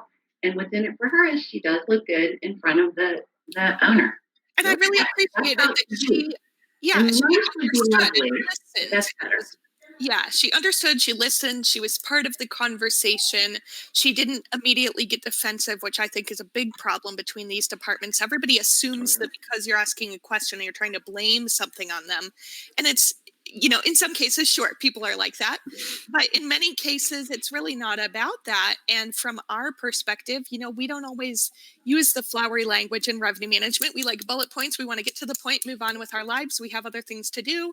Other people want to talk about their kids or what they did this past weekend. And sometimes when we skip over that, they feel a little bit, put down. But I think if you understand the language and the communication style of your other departments, that goes a long way too, because you have to always approach people in their language. Never assume that they're going to adjust to yours. I think that's a huge point. And I think marketers are very bad about using their world of acronyms and then going and speaking to whatever acronyms to sales and revenue management, and they're not speaking the proper and understandable language. And like Lily, what you just said was like probably the most correct thing I think has ever been said on this show. Which is that's a pretty low bar, but still you really need to raise the bar. I mean, but it's so true, and it's something that goes beyond hospitality, which is it is easier to bend to the people around you than to try and have everyone bend to you. And a lot of the problems that I think do exist in these departments ending up in silos is, sure, you were forced in that silo. I completely accept that you were forced in that silo. However, if you want more for yourself, if you want more for the people around you, if you want more for the business you're working with, you do need to find a way to be better, to not just hold your spot in market. How can you be better? Because if you figure that out, you're either moving up or moving on, but both will be positive. Yeah.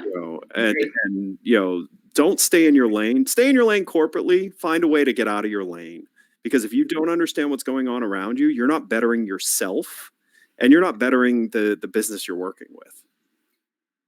So one of the questions that we get solicited from people when we reached out earlier, but prior to the show, asking if people had any insight, one of the questions was, what is the first step from any department's perspective? Olive branch, data, dialogue. What is the first step perspective from any of the disciplines as to how do you create that crossover conversation to start? Care. I like to go to the team and go to the revenue manager and say, tell me, give me an underperforming hotel and tell me what the problems are. And that's usually an answer that they can answer with somewhat ease. And then bringing in the sales team and aligning that with the target market and segment and say, okay, these are the tools I have in my toolbox to help you achieve XYZ, so that it selfishly helps both of them potentially. Or usually I have tools to help each one of those different acquisition models. So it's just helping them solve their problems. What do you think, Holly? I would say, honestly, to start, communicate that it's your goal that we break down these silos, make sure that everybody understands what your intentions are in this and, sort of where you're heading to. But as a first step, I literally would pick a common goal and ask your folks to work on it together and to come up with, and it could be the accurate forecast. It could be the RevPAR index change. It could be conversions on your website. I actually think that would be a cool joint goal because it would force sales to communicate their target audience, which I don't think they always do. So I would literally start out by picking one common goal that the three entities can share and encourage them to work together to come up with a solution. That's probably where I would start. And as they're doing that, hopefully they're going to start to understand what the other departments do and expand their relationship. But it's a tangible way to get started tomorrow that gives you some sort of output. From my perspective, I recommend that you get everybody together in the banquet room and do trust falls. No, I'm just kidding. But no, I think that, what it really comes down to, and I'm going to go a little psychology on you guys here, but that's what it comes down to, I think, is that everybody's worried, am I going to get thrown under the bus? That's what people are worried about, I think, in these three areas in a lot of cases, because whenever there's a revenue problem, which all of us contribute to revenue, I don't mean revenue management problem, I mean, money problem. Everybody likes to be quick to point fingers because they're feeling defensive, and we can't be doing that between these three departments. So the first thing is having each other's backs. Even if it is somebody's fault, it's everybody's fault. Everybody needs to accept team responsibility. And to me, making the responsibility a team responsibility is one of the first steps, which comes back to using similar KPIs, creating similar goals and bonus structures for the departments, and really, as a leader, whether it's a chief commercial officer, a GM, or anybody else, not allowing it to be, oh, well, revenue management wouldn't let me do this, or marketing, should have put out a promotion about this. That conversation is not productive. We've got to stop that. We've got to stop being defensive. We've got to work together and all assume responsibility and say, okay, this may have fallen more or less in one department, but what is my responsibility within this problem? How can I self-examine and find out and put forward what could I have done better, whether it was supporting my team member or doing something in my own area? Well, I want to be mindful of the fact that we have always something to talk about when it comes to this, because this is a never-ending conversation as to the value and everything like this. We are almost at a 2-hour mark. And thank you for all those who are staying in attendance with us, both on this platform and on Facebook and LinkedIn and Twitter and a few other places, and YouTube. And if any closing comments in association with this, I believe obviously we have to bring this topic back to the conversation point again. We have to have yet another show about convergence. I think we can continue the conversation with the applicability of some of this, and I'll send out a survey link to everyone that was in participation, if they have any additional feedbacks from their perspective on what our conversation today. But from a closing position, if you were to give points of advice as to, you mentioned this is the first step, these are the things, but what is the value proposition? What's the light at the end of the tunnel for this? We talked that there's obviously an improvement of each individual department if they had more of an in tune perspective of the others, but how is that measured? What is the real value proposition that we're proposing making all this effort for?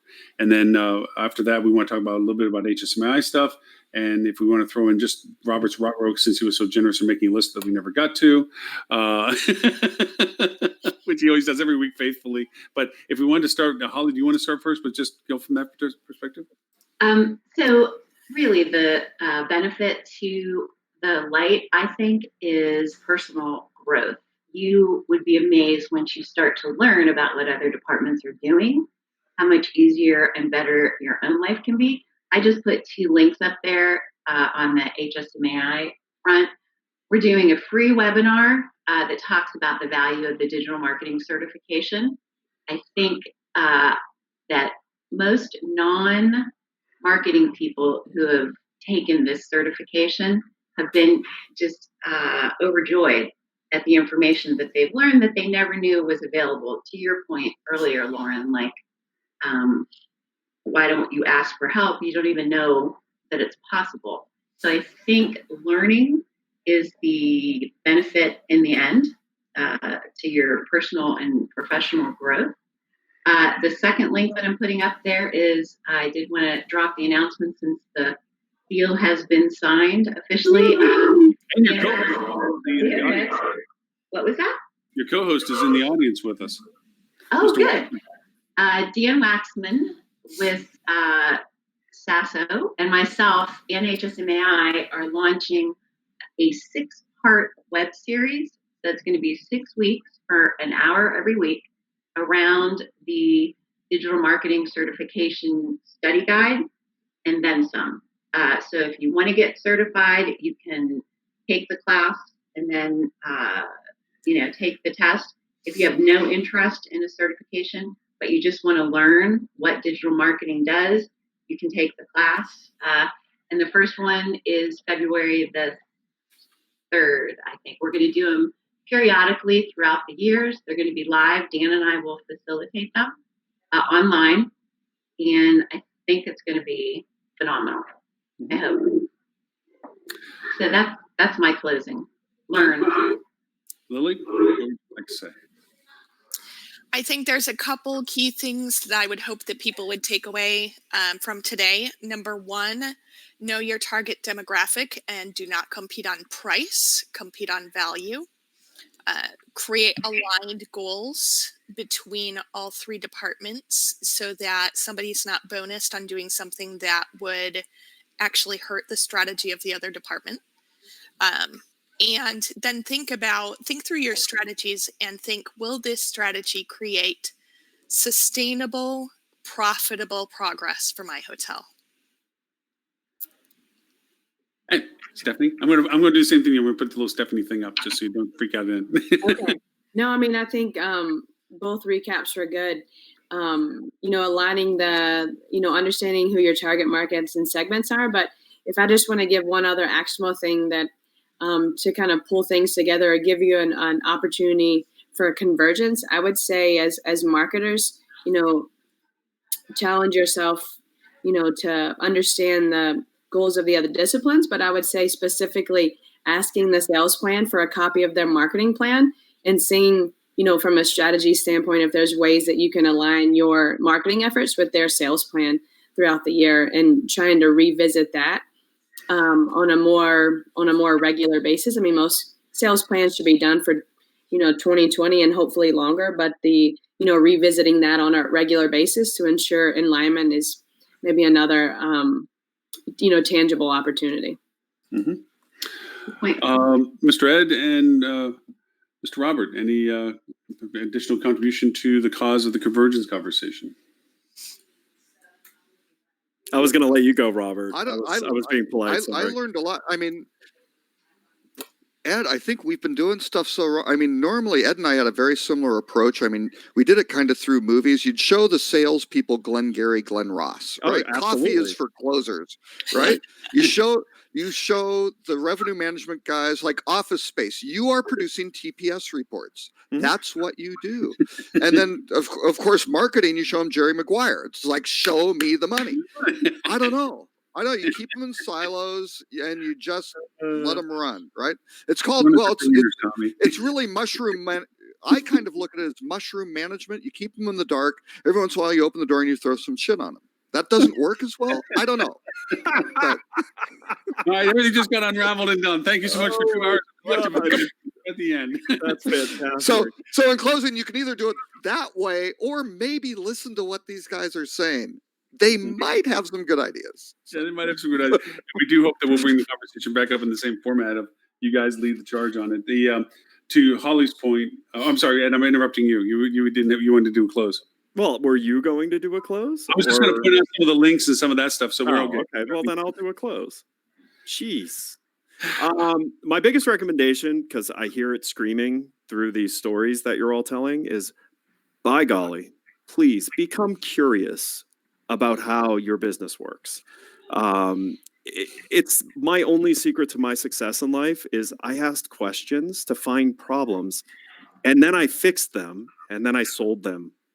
I mean, it's Then you made them someone else's problem. Seriously, become curious. Find out why Lily is, caring and talking about the things she's caring and talking about. Find out why Holly has such a negative spin to Lily. Find out why Stephanie, who appears to already have mastered the convergence thing, is somehow entertaining us with these petty stories of how we can't get along. I mean, seriously, become curious. Do it yourself. Don't wait for someone to tell you to do this. Take interest in the things that are happening around you. You will find convergence happens naturally because people don't want to be left out in the cold, trying to fight for their own thing. Like people would much prefer to succeed or die as a group than as an individual. So just start learning around you. Mm-hmm. Sage advice. Thank you, Lou, for putting those things in. And also, all the information associated with all the co-hosts today will be available in the show notes that will be available at hospitalitydigitalmarketing.com/live. Also on the replays that will be rescheduled for all of the platforms that we're on. There is a follow podcast to this as well.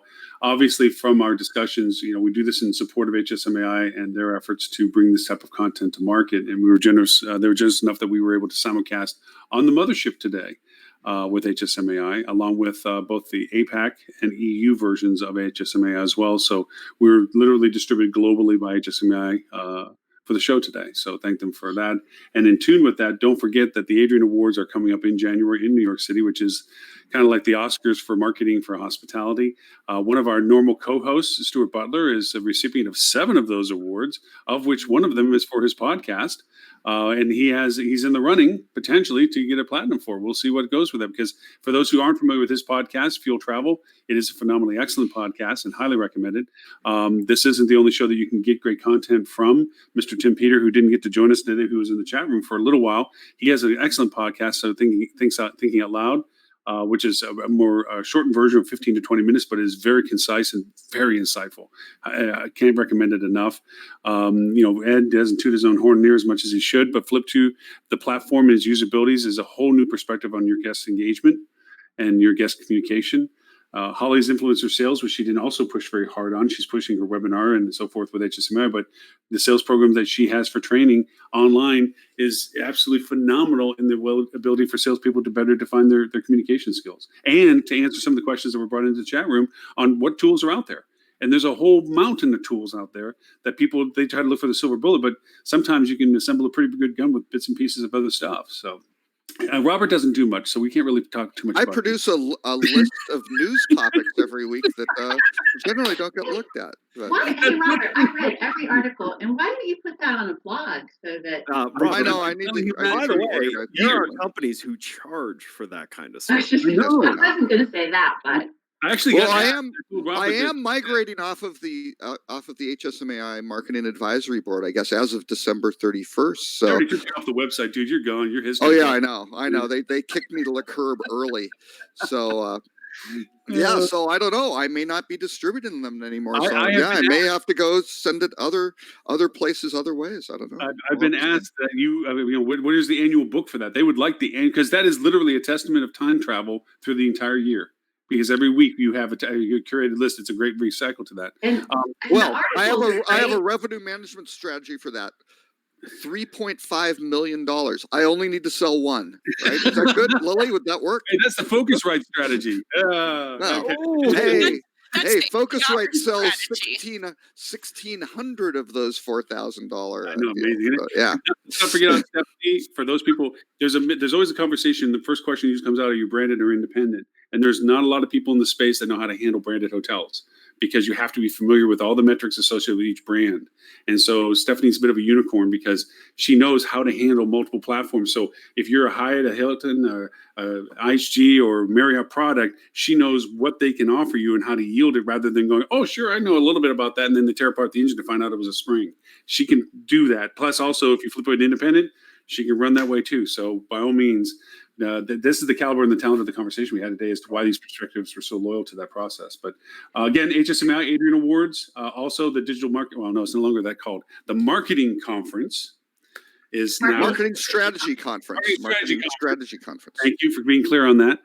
Is adjacent to the Adrian Awards, which is January 22nd, 23rd. No, 27th, sorry. And that link has also been put into the chat window, and it'll be also in the show notes as well. I think from Tim's comment in the chat room, he's going to be joining us next week. You'll see most of us, given we're the regular co-hosts on a regular basis. So if you have more questions about what we talked about today, or insights or any opinions about these things, you can send me an email at info@hospitalitydigitalmarketing.com or Lauren at, and if it's directed to any of the individuals here, if you don't already have their email or link to their different provided services, I'll make sure that they get the email. And if you watch any of the replays, if you comment in the chat room, I will make sure I answer those chats as well. So I think I've covered all the bases with everything. Thank you very much, everyone, for the time and participation today. And Robert always be closing. Yeah. And to that end, I think we're about ready to shut everything off. Thank you, unless there's any other closing comments. I think we're good until show number 228 next week, 11:30 Eastern. Same bat time, same bat channel. So now you can hit the red stop, Ed. Yeah, hit the green start. Hit the red. All right, I'll not pause, stop. No, just hit stop. Bye. Bye, everybody. Bye. All right, I stopped the session, but did not kick you all out. I gotta go. I have a class in 20 minutes. Bye. Bye, Holly. Thank you. I gotta get my audio working before my class. Yeah. Yeah, Glad right. we fixed that. Yeah. Eventually. It got fixed. It just got to. But thank you, everybody. That was Yeah, it was a good one. that was a really good show.